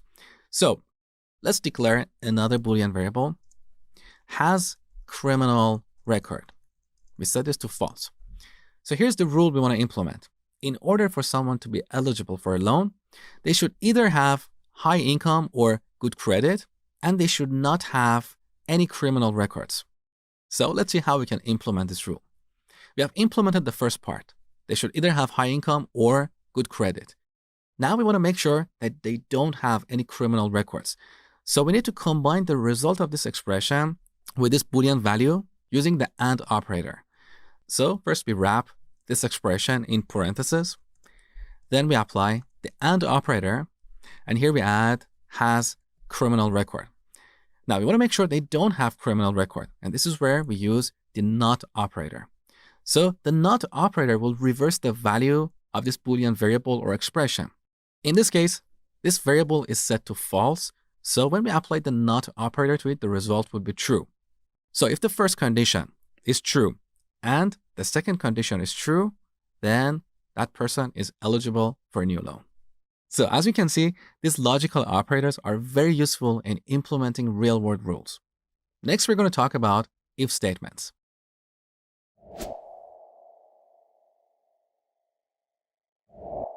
In this tutorial, we're going to look at if statements in Java. If statements are extremely important because they allow us to build programs that can make decisions based on certain conditions. Here's an example. In this file, we have a bunch of conditions. If temperature is greater than 30, perhaps we want to display two messages to the user. It's a hot day, drink plenty of water. Otherwise, if it's between 20 and 30, we want to print it's a nice day. And otherwise, we want to print it's a cold day. So let's see how we can implement these rules in a Java program. Back to our main file, we start by declaring a variable, temperature. We set it to 32. Now we use an if statement followed by a pair of parentheses.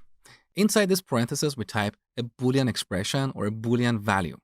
So let's say temp is greater than 30.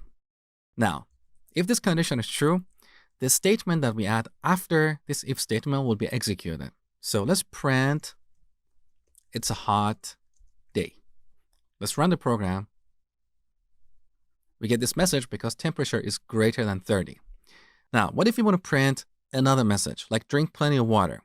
Here we should add curly braces to define a code block. So if this condition is true, all the code that we have inside of this block will be executed. Let's add another message here, drink water, okay? So this was our first condition. Now let's add the second condition. So after the right brace, we type else if. Once again, we add our parentheses, and inside this parentheses, we type a Boolean expression. If temp is greater than 20 and it's less than or equal to 30, you want to print a different message, like beautiful day. Now here, I haven't added the braces because we have a single statement. So braces are only required if we have multiple statements. Now, this is a little bit controversial. Some people believe we should always add braces, whether we have a single statement or not. Other people, like myself, believe this creates unnecessary noise in the code. In this tutorial, I'm going to add the braces first and then remove them so you can see the difference. So let's add a pair of curly braces here. And finally, our last condition. So if none of these two conditions are true, then we want to print a different message. So here we simply type else. We don't have any more conditions. So let's add a code block and print cold day. Now let me define a few terms. Here we have an if statement, and this statement has three clauses or three sections. Here's the first clause, here's the second clause, and here's the third clause. Pay attention to how I have formatted this if statement.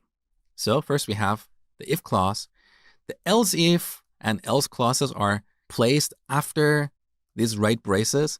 So we have some kind of hierarchy here. Here we have a parent followed by two children. Now let's get rid of these unnecessary braces and reformat our code to see the difference. So I'm going to remove the braces for the else clause and also one more time here. That's better. Now we can simplify this Boolean expression. Basically, we don't need this piece of code here. Here's the reason. If the first condition is not true, What does it mean? That means the temperature is less than or equal to 30. So this expression here is unnecessary. Let's delete this and simplify our code. That's better. Now look at how this code is formatted. On the top, we have if. The else if clause is a little bit indented, but the else clause is not indented. It's at the same level as the if clause. And this looks a little bit ugly. The code is not symmetrical. So if you want to get rid of the curly braces, a better way to format this code is like this. So instead of adding the else if or else clauses after curly braces, we add them on a new line. Now, all these clauses are at the same level. The code is easier to read.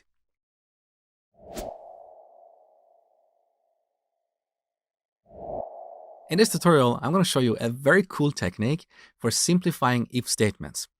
So let's start by declaring a variable called income and set it to 120,000. Now here we can use an underscore in between these 3 digits to make our code more readable. Now let's say we want to declare a Boolean variable called has high income. If the income is more than $100,000, we want to set this to true. Otherwise, we want to set this to false. So here we can write an if statement like this. If income is greater than $100,000, we want to set has high income to true. However, we get a compilation error here. Let's take a look. Declaration not allowed here. So we cannot declare a variable here. We can only declare variables inside code blocks, like this code block over here. So to declare this variable, we need to add curly braces to define a new code block. Now we have a different problem. This variable that we have defined is scoped to this code block, so it's only available here. We cannot access it outside of this block. Let me show you. So if we print has high income, you can see we have a compilation error, cannot resolve symbol has high income, because this variable is not available outside of the block in which it's declared. So to solve this problem, we can declare this variable outside of this block, Boolean has high income, and then we can simply set it to true in this block. Now we don't need these braces anymore, so let's simplify the code. We add an else clause, otherwise we set has high income to false. Let's remove this print method, we don't need it anymore. So this is one way to implement this scenario, but this code looks very amateurish. A professional programmer doesn't write code like this. Let's improve it step by step. One way to improve this is to give this Boolean variable an initial value. For example, we can set it to false initially, and then we implement this condition. So if the income is more than $100,000, then we set this variable to true. With this, we no longer need this else clause. So that was one improvement, but it's still not ideal. In situations like this, we can completely get rid of this if statement here. Let me show you. Instead of hard coding false here, we type our expression. Income is greater than $100,000. So here we have a Boolean expression. If this Boolean expression evaluates to true, this Boolean variable is going to be true. Otherwise, it's going to be false. So this is the simplest, the most elegant, and the most professional way to implement this scenario. Now, one more improvement before we finish this tutorial. I personally prefer to wrap this expression in parentheses, even though technically we don't need parentheses here. But these parentheses make our code more clear, more readable. Let me show you. So I'm going to wrap this inside these parentheses. Now it's very clear, very obvious that on the right side of this assignment operator, we have a Boolean expression.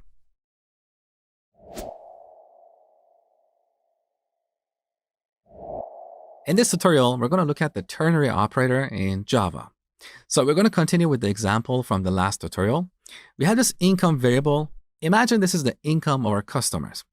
Now, depending on their income, we want to put these customers in different classes. If their income is more than $100,000, we want to put them in the first class. Otherwise, we want to put them in the economy class. So here's one way to implement the scenario. We declare this string variable, class name.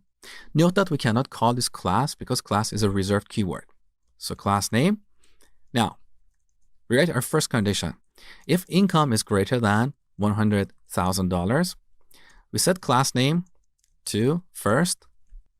Otherwise, we set it to economy. Now, as you learned in the last tutorial, this code looks very amateurish. A professional programmer doesn't write code like this. So one way to simplify this is to give this variable an initial value. So we assume they are in the economy class, and then we check this condition. If this condition is true, we put them in the first class. So with this, we can get rid of this else clause. That is better. Now, in the last tutorial, I showed you how to simplify this even further. But the technique you learned there cannot be used here. In other words, we cannot add income greater than $100,000 here. Because here we have a Boolean expression, but on the left side, we have declared a string variable. So we want to set this to a different string depending on the result of this expression. And this is where we use the ternary operator. So we start with our condition, then we type a question mark. If this condition is true, we add this value here. Otherwise, we add the other value. So this question mark and colon is the ternary operator in Java. It has three pieces. First, we have a condition. If this condition is true, this value will be returned and assigned to our class name variable. Otherwise, this other value will be returned. Now we can completely get rid of this if statement. So put the ternary operator in your toolbox. It's very helpful. Next, we're going to look at switch statements in Java.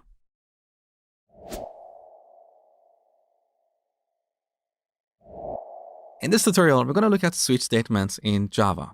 We use switch statements to execute different parts of code depending on the value of an expression, kind of similar to if statements. Let me show you. So let's say we're going to write a program and check the role of the current user. And then we're going to print different messages or give them different features depending on their role. So let's declare a string variable called role. And here we set this to admin. Now to check the role of the user, we can write an if statement like this. If role equals admin, then perhaps we want to print you are an admin. Now you might be wondering why we have this condition here. It's obvious that this condition is always true because we have set role to admin. But this is just for demonstration. In a real program, we're not going to hard code this admin here. So we're going to read the role of the current user from somewhere else. We don't know what it is at the time of writing code. Okay, so here we have one condition. Let's write another condition. Else if role equals moderator, perhaps we want to display a different message. So you are a moderator. And finally, if the role is none of these values, we want to print you are a guest. So this is one way to implement this scenario using an if statement. We can also implement this using a switch statement, and sometimes that looks a little bit cleaner. Let me show you. So we start with a switch statement. Then we add parentheses, and inside this parentheses, we add our variable, in this case, role. Next, we define a block of code. And in this block, we add one or more case clauses. So we have a case for an admin. We add a colon here. Now, what do we want to do here? If the role is admin, we want to print you are an admin. So I'm going to copy this line from here and then paste it over here. Now, after this line, we need to add a break statement to jump out of this switch block. Okay. Then we add another case clause. So case moderator. Once again, we add a colon. And here we're going to print this other message. So we paste it here. And then we're going to break. Now, optionally, we can have a default clause here. So if none of these previous cases apply, the code that we write in this section will be executed. So here we want to print you are a guest. Now here we don't need to use a break statement because we're at the end of the switch block. So we'll automatically jump out of this block. In contrast, if we didn't use this break statement here, Java will continue executing these other lines here. So if the role is admin, first it will execute this line, and then it will jump to this case block. It will execute this other line, and then after it executes this break statement, it will jump out of the switch block. Okay? So this is how we use a switch statement. Now compare this with the if statement. Some people prefer to use if statements, others prefer to use a switch statement. Now, one more thing before we finish this tutorial. Here we're comparing the value of roll with strings, but we could also use integers other than the long type. So if roll was a byte, a short, or an integer, our cases would look like this. Case 1, case 2, and so on. Now here we have a compilation error because roll is a string. Let's change this to an integer, and we can initialize this to 1. So as you can see, with switch statements, we can execute different code depending on the value of an expression.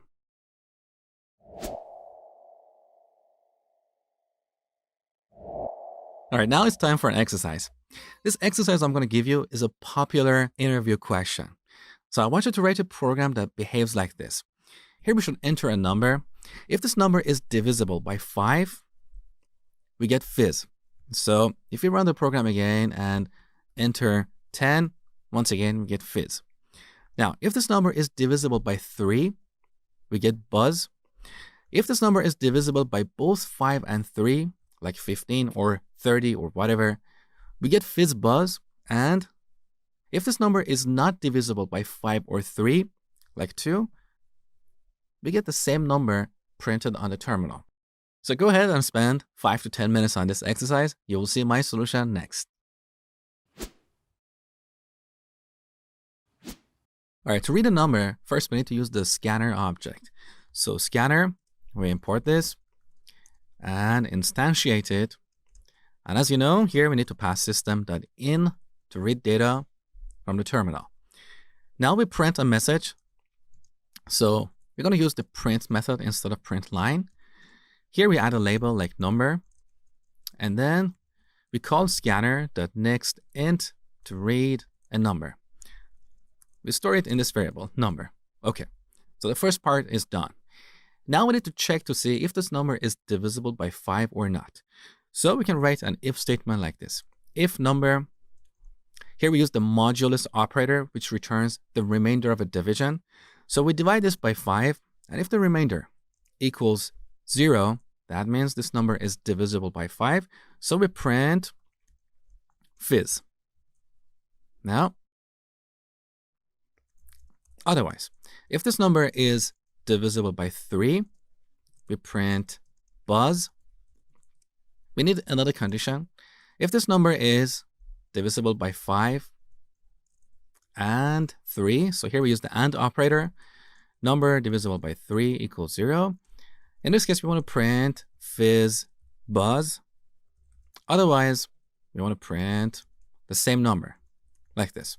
Now, this is not the right solution. As I will show you in a second, this program has a bug, but it's a very common solution that I see amongst my students. So let's run this program and see what is wrong here. All right, here we enter 5. We get fizz, beautiful. What if we enter 10? 10 is also divisible by 5, so we get fizz. So far, so good. What about a number that is divisible by 3? We get buzz. Good. What if we enter a number that is divisible by both 5 and 3, like 15? We get fizz again. Why is that? Here's the reason. With this implementation, if we enter 15, this first condition will evaluate to true, so we get fizz. These other else clauses will be ignored, and that is why this line will not be executed. So in situations like this, you should have the most specific conditions on the top and the most generic ones on the bottom. In this case, we want to move this condition to the top. So if the number is divisible by 5 and 3, we're going to print FizzBuzz. So this is very specific. Otherwise, if the number is only divisible by 5, we print fizz. Else, if it's divisible by 3, we print buzz. And finally, if none of its conditions is true, then we print the same number. Now let's run the program one more time. So we enter 15 and we get FizzBuzz. Beautiful. So here's one way to solve this problem. Now, I have seen some people argue that we have repeated this expression twice. Number is divisible by 5. We have that here on line 12 as well as line 14. In programming, we have this concept called DRY, which is short for don't repeat yourself. So some people argue that here we have repeated this expression and this is not a good solution. Here's another way. Let me show you. So we're going to get rid of this second condition here. Instead, we're going to add a code block over here. So if the number is divisible by 5, first we check to see if the number is also divisible by 3.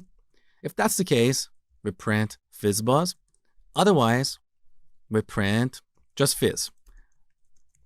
Like this, okay? Now we no longer need these two lines because we already implemented this concept here.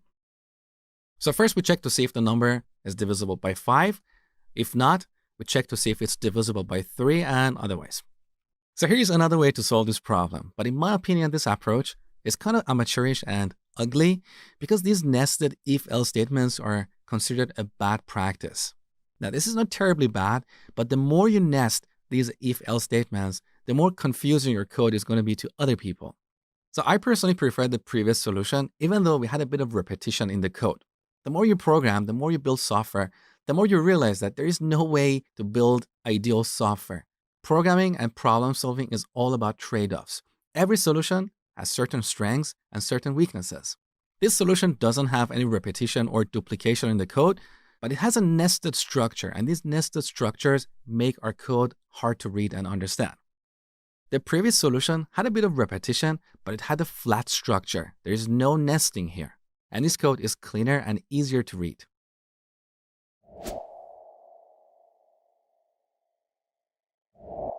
There are times that we want to repeat one or more statements. For example, let's say we have this hello world message here. Let's say we want to print this 5 times on the terminal. We don't want to repeat this code like this. This looks very ugly. That's where we use loops. In Java, we have a few different types of loops. The first one that I'm going to talk about in this tutorial is for loops. So let's see how we can use a for loop here. I'm going to delete all this code. You start by typing the for keyword, followed by parentheses. And inside this parentheses, we need to do 3 things. First, we need to declare a loop or a counter variable. So let's declare a variable called I and initialize it to 0. Quite often we use variable names like I, J, and K for loop counters. Next, we add a semicolon to terminate the first statement. Then we write a Boolean expression that determines how many times this loop is going to get executed. So I less than 5. As long as I is less than 5, this loop will be executed. Once again, we add a semicolon. And finally, we increment I by 1 like this. So this is the basic structure for a for loop. Now, here we can repeat one or more statements using this for loop. So we can add our hello world message here. Like here we have a single statement, so we don't need braces. But if you have multiple statements that we want to repeat, we need to define a code block here. Now I'm going to remove these because we don't really need them. So let's run this code and see what we get. You get hello world printed 5 times on the terminal. Beautiful. Now let me explain how this code gets executed. When Java sees this for loop, first it will execute this statement. So here we're initializing I to 0. Then Java evaluates this condition. Is this condition true? Obviously it is, because 0 is less than 5. So the control moves to line 7. This line gets executed. Now at the end of this iteration, or at the end of this loop, the control moves here. So I is incremented by 1. Now we are at the beginning of the second iteration. Once again, this condition is evaluated. Is 1 less than 5? Obviously it is. So once again, the body of this loop gets executed. Now, fast forward. At the end of the 5th iteration, I will become 5. 5 is not less than 5, so the loop condition will be false and control moves outside of this for loop. Now here's one thing you need to remember. If you want to execute something 5 times, you can initialize your loop counter or loop variable to 0 and use the less than operator here.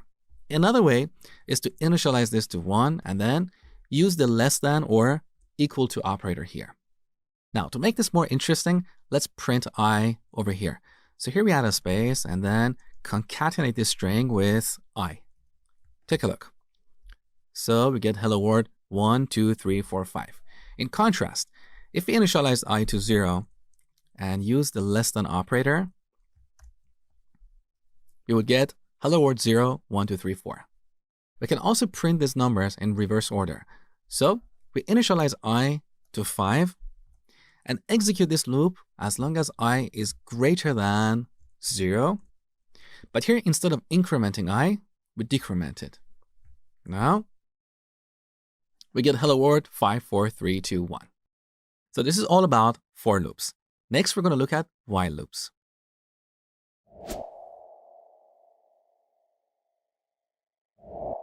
In this tutorial, we're going to talk about while loops in Java. While loops are very similar to for loops in terms of their functionality, but they're different in terms of syntax. Let me show you. So we're going to continue with the example from the last tutorial. I'm going to rewrite this code using a while loop. So first we declare a loop variable, int I, we initialize it to 0. Next we type while, and here in parentheses we type our loop condition. While I is greater than 0, then we're going to execute the code inside this block. So I'm going to copy this from here, paste it in this block, and finally we need to decrement I like this. So at the end of each iteration, we decrement I just like our for loops. So as you can see, we can achieve the same thing using a for loop or a while loop. However, the implementation using the for loop is a little bit lighter and cleaner. So in situations where you know ahead of time how many times you want to execute one or more statements, it's better to use a for loop. While loops are better in situations where we don't know exactly how many times we want to repeat something. For example, let's say we're going to write a program and ask the user to continuously enter something until they type quit. The moment they type quit, we're going to terminate the program. In that situation, we don't know how many times the user is going to enter something. So let's write that program using a while loop. I'm going to delete everything from here. All right, we're going to start with our while loop. Now, what is our loop condition here? We don't have a counter variable in this example. Instead, we want to check to see if the user entered quit or not. So here we can declare a string called input and initialize it to an empty string. Then we can write a while loop like this. While input does not equal to quit. Now, this code is not going to work because input is a string, which is a reference type. And we cannot use comparison operators between reference types because these operators will compare the address of our string objects, not their value. So if you have two strings, quit and quit, but stored in different memory locations, they have different addresses. So we cannot use the inequality operator to compare their value. Instead, we need to use the equals method of string objects. So we want to check to see if the input equals quit. Now here we need to apply the not operator.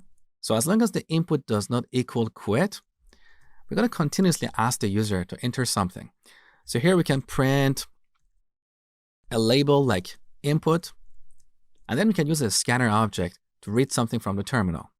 So let's create a scanner object and instantiate it using system.in, and then call scanner.next. This will return a string so we can store it in this input variable. Now with this implementation, in every iteration, we're going to create a new scanner object. So if the user enters 10 numbers, we're going to create 10 scanner objects in memory. This is unnecessary and it's actually bad practice because it's going to pollute our memory. So it's better to create the scanner object outside of our while loop and then simply use it here. Also, here we're assuming that the user is typing everything in lowercase. So if they type quit in uppercase or any combinations of lowercase and uppercase characters, this logic is not going to work the way we want. So over here, right after reading something from the terminal, we're going to call the toLowercase method of string objects to convert it to lowercase. Now to make this program more interesting, let's echo back whatever the user enters. So we simply print that on the terminal. Now let's run this and see what happens. So I'm going to enter a few numbers like 1, 2, and 3. Whatever we type gets echoed back. But the moment we type quit, our program terminates. So while loops are useful in situations where we don't know ahead of time how many times we want to repeat something.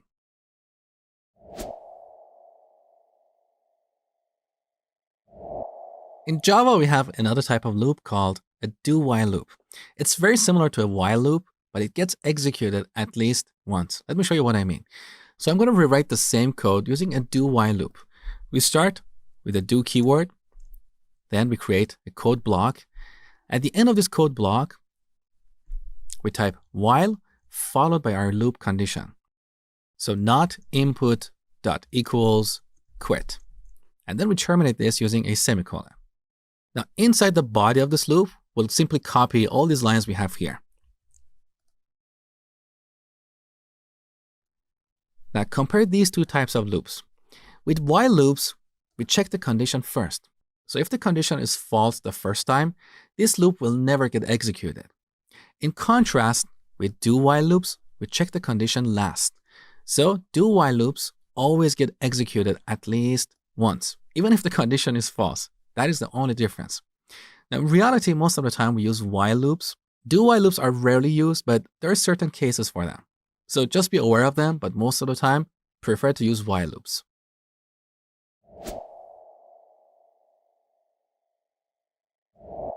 We're going to continue with the example from the last tutorial. This program we have written has a tiny problem. Let me show you.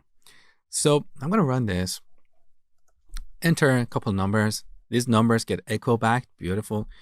If we type quit, the program terminates, but the word quit also gets echoed back. This is a bit weird. So let's look at a couple ideas for solving this problem. Back to our code. One way to solve this problem is to check the input before printing it.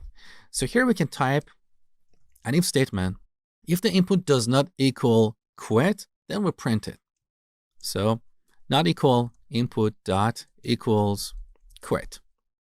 If this condition is true, then we're going to print the input. Let's take a look. So 1, 2, quit. Beautiful. We solved the problem. There is another way to solve this problem as well. Let me show you. We can reverse this condition. So if the user types quit, we can immediately jump out of the loop using the break statement. So I'm going to remove the not operator. If the user types quit, we're going to break out of the loop. Otherwise, we're going to continue execution and print this input on the terminal. So when Java sees the break statement, it will ignore everything else after and it will terminate the loop. Let's run the program. Once again, we enter a couple numbers followed by quit. Beautiful. So this is the break statement. We also have the continue statement that moves control to the beginning of a loop. Let me show you. So let's imagine if the user types pass, we don't want to echo that, but also we don't want to terminate the loop. We want to ask the user to try one more time. So after we read the input, we can check to see if input equals pass. This is where we use the continue statement. When Java sees this, it will move control to the beginning of the loop. So all these other statements are going to get ignored, and what the user types is not going to get printed on the terminal. Let's run the program and see this in action. So we type 1, 2, pass. It doesn't get echoed back. One more time, and finally quit. So to recap, the break statement terminates a loop, and the continue statement moves control to the beginning of a loop. Now, one last thing before we finish this tutorial. In this implementation, we don't really need this loop condition because the moment user types quit, this break statement is going to kick in and terminate the loop. So we can simplify this code by using a true as our loop condition. So this is always true, and this loop is going to get executed forever until the user types quit. This is a very common technique that you see amongst professional programmers. Just remember, if you're using this technique, make sure to have a break statement. Otherwise, you will end up with an infinite loop that executes forever. It never terminates. And that can be very dangerous in terms of memory consumption. So if you're using while true, make sure you have a break statement in your loop.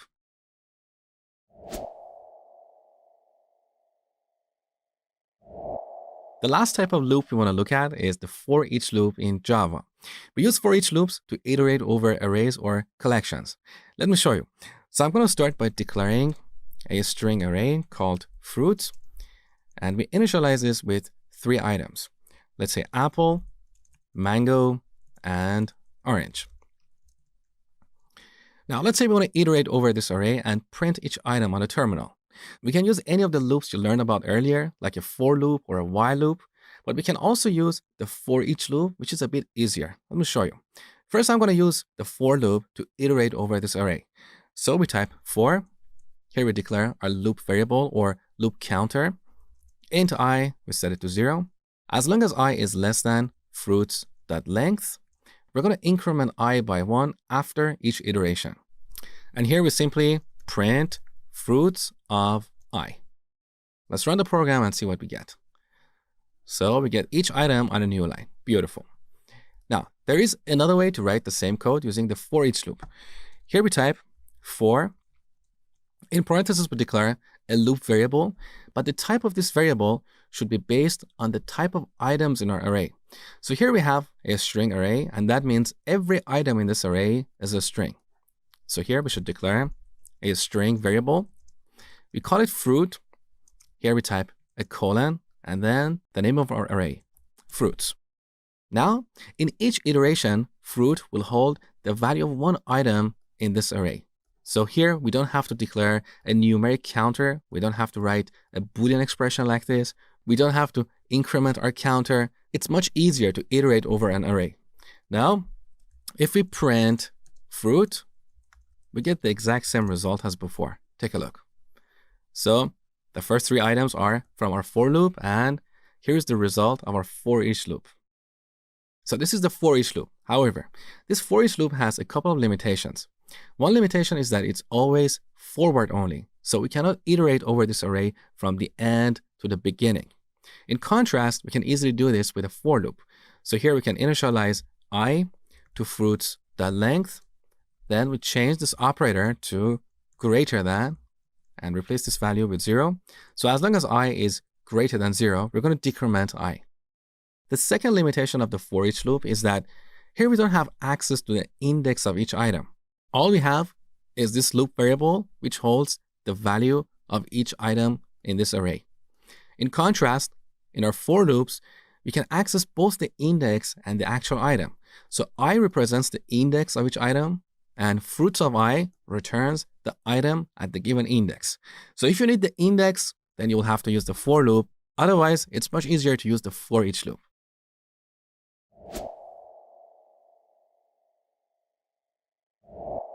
All right, now let's get back to our mortgage calculator and implement some basic error handling. So here I've changed this question by adding this label that identifies the range of values we can enter. So the minimum amount of loan we can get is $1,000 and maximum is $1 million. So if I enter 1 here, I get this message, enter a number between 1,000 and 1 million. And now we are asked this question one more time. If I keep entering invalid values, I get asked the same question. Now let's enter a valid value like $1 million. Next, we need to enter the annual interest rate. Now here we need to enter a value that is greater than 0 and less than or equal to 30. So if I enter 0, we get this message, enter a value greater than 0 and less than or equal to 30. Once again, we're asked this question one more time. So let's enter a valid value like 3.92. Here we need to enter a value between 1 and 30. So if we enter 0, we get an error message and we're asked the same question. So let's enter 30 and finally we get the result. Here's our mortgage or monthly payments. So go ahead and spend 5 to 10 minutes on extending this mortgage calculator by adding error handling to it.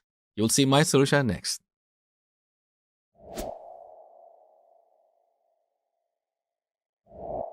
All right, let me show you how I'm going to solve this problem step by step. So for each question, we want to validate the value that the user enters. If the value is invalid, we want to keep asking the same question. So this is where we can use an infinite loop. Let me show you. So here's our first question, principal. I'm going to wrap these 2 lines inside an infinite loop while true. So we're going to keep asking the same question until the user enters a valid value. So here, after we read the principal, we can write an if statement like this. If principal is greater than or equal to 1,000 and it is less than or equal to 1 million, and here we can use an underscore to separate these digits to make our code more readable. So if the user enters a valid value, then we can break out of this infinite loop. Otherwise, we're going to print an error message. So enter a value between 1,000 and 1 million, like this. Okay. Now, if you look on the right side here, you can see this red bar. This indicates an error. And here in this preview window, you can see exactly where we have an error. It's down below on line 30 where we calculate the mortgage. So if you click on this red bar, we jump over here. Principal is highlighted in red. So here we have a compilation error, cannot resolve symbol principal. Here's the reason, because we wrap these few lines inside this while loop. And earlier I told you that whenever you declare a variable, that variable is scoped to the block in which it's defined. So this is where we have declared the principal variable and it's scoped to this block. It's not available outside of this block. That's why we get this compilation error. So to solve this problem, we need to declare this outside of this while loop. We can do it right here after we declare our constants. So let's say int principal and we can initialize it to 0. Now we remove the declaration from here and the error is gone. Now we need to repeat the same pattern with other questions. So real quick, here's our second question where we read the annual interest. Once again, we add an infinite loop. Now, the moment we read the annual interest, we validate the data. So if annual interest is greater than or equal to, let's say 1, and it is less than or equal to 30, then we're going to break out of this infinite loop. Now here we should also calculate the monthly interest. So the proper way to do this is like this. If the user enters a valid value, we add the code block here. First, we calculate the monthly interest and then break out of the loop. Otherwise, we print an error message. Enter a value between 1 and 30. Okay. Now, if you look to the right side again, we have two compilation errors. Monthly interest is not resolved because we have declared it inside of this block. So let's move the declaration to the top. Here we remove the float keyword and declare monthly interest over here. That's better. And finally, for the last question, one more time, we need to wrap it in this infinite loop. This is where we read the number of years. And right after this line, we need to do our data validation. So if years is greater than or equal to 1 and it's less than or equal to 30, here we add a code block. This is where we calculate the number of payments and then we break. Actually, I forgot to type an S here. Otherwise, if the user enters an invalid value, we simply print an error message. Enter a value between 1 and 30. Now here, once again, we have a compilation error because number of payments cannot be resolved. So we remove the declaration from here and move it to the top. Right here. Number of payments. So this is how we add data validation to this program. The problem is that this code, the code inside the main method, is now getting a little bit too long. And this hurts the maintainability of our program. Someone else reading this code, they have to look at all these statements to figure out what's going on. This is where we need to break this code down into smaller, easier to read, and easier to understand chunks. And that's what I'm going to show you next. So in this section, you learn how to control the flow of execution of your programs. We started off by talking about the comparison operators for comparing primitive values. Then we talked about the logical operators like AND, OR, and NOT. I showed you how we can use these operators for implementing real-world rules. And then we talked about 3 types of control flow statements. You learned about conditional statements like if and switch for making decisions in our programs. Then you learned about loops for executing code repeatedly. We looked at 4 types of loops: for loops, while loops, do while loops, and for each loops. And finally, we looked at the break and continue statements for breaking or jumping to the beginning of a loop. I hope you learned a lot and been enjoying the course so far.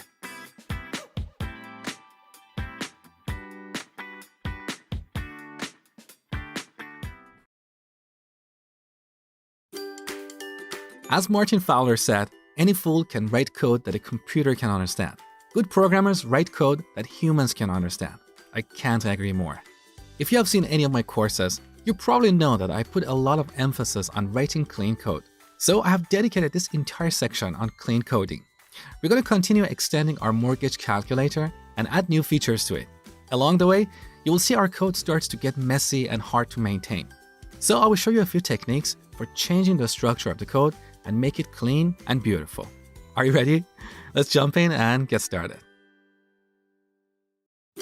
Hey guys, Mosh here. I want to congratulate you on your determination for learning. I would really appreciate it if you support me by liking and sharing this video. Also subscribe to my channel and enable notifications so next time I upload a video you get notified. Now, if you want to learn more, I would encourage you to enroll in my Ultimate Java series.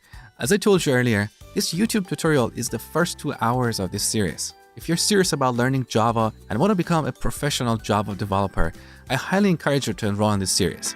In case you're interested, I put the link down below in the description box. Thank you and have a fantastic day.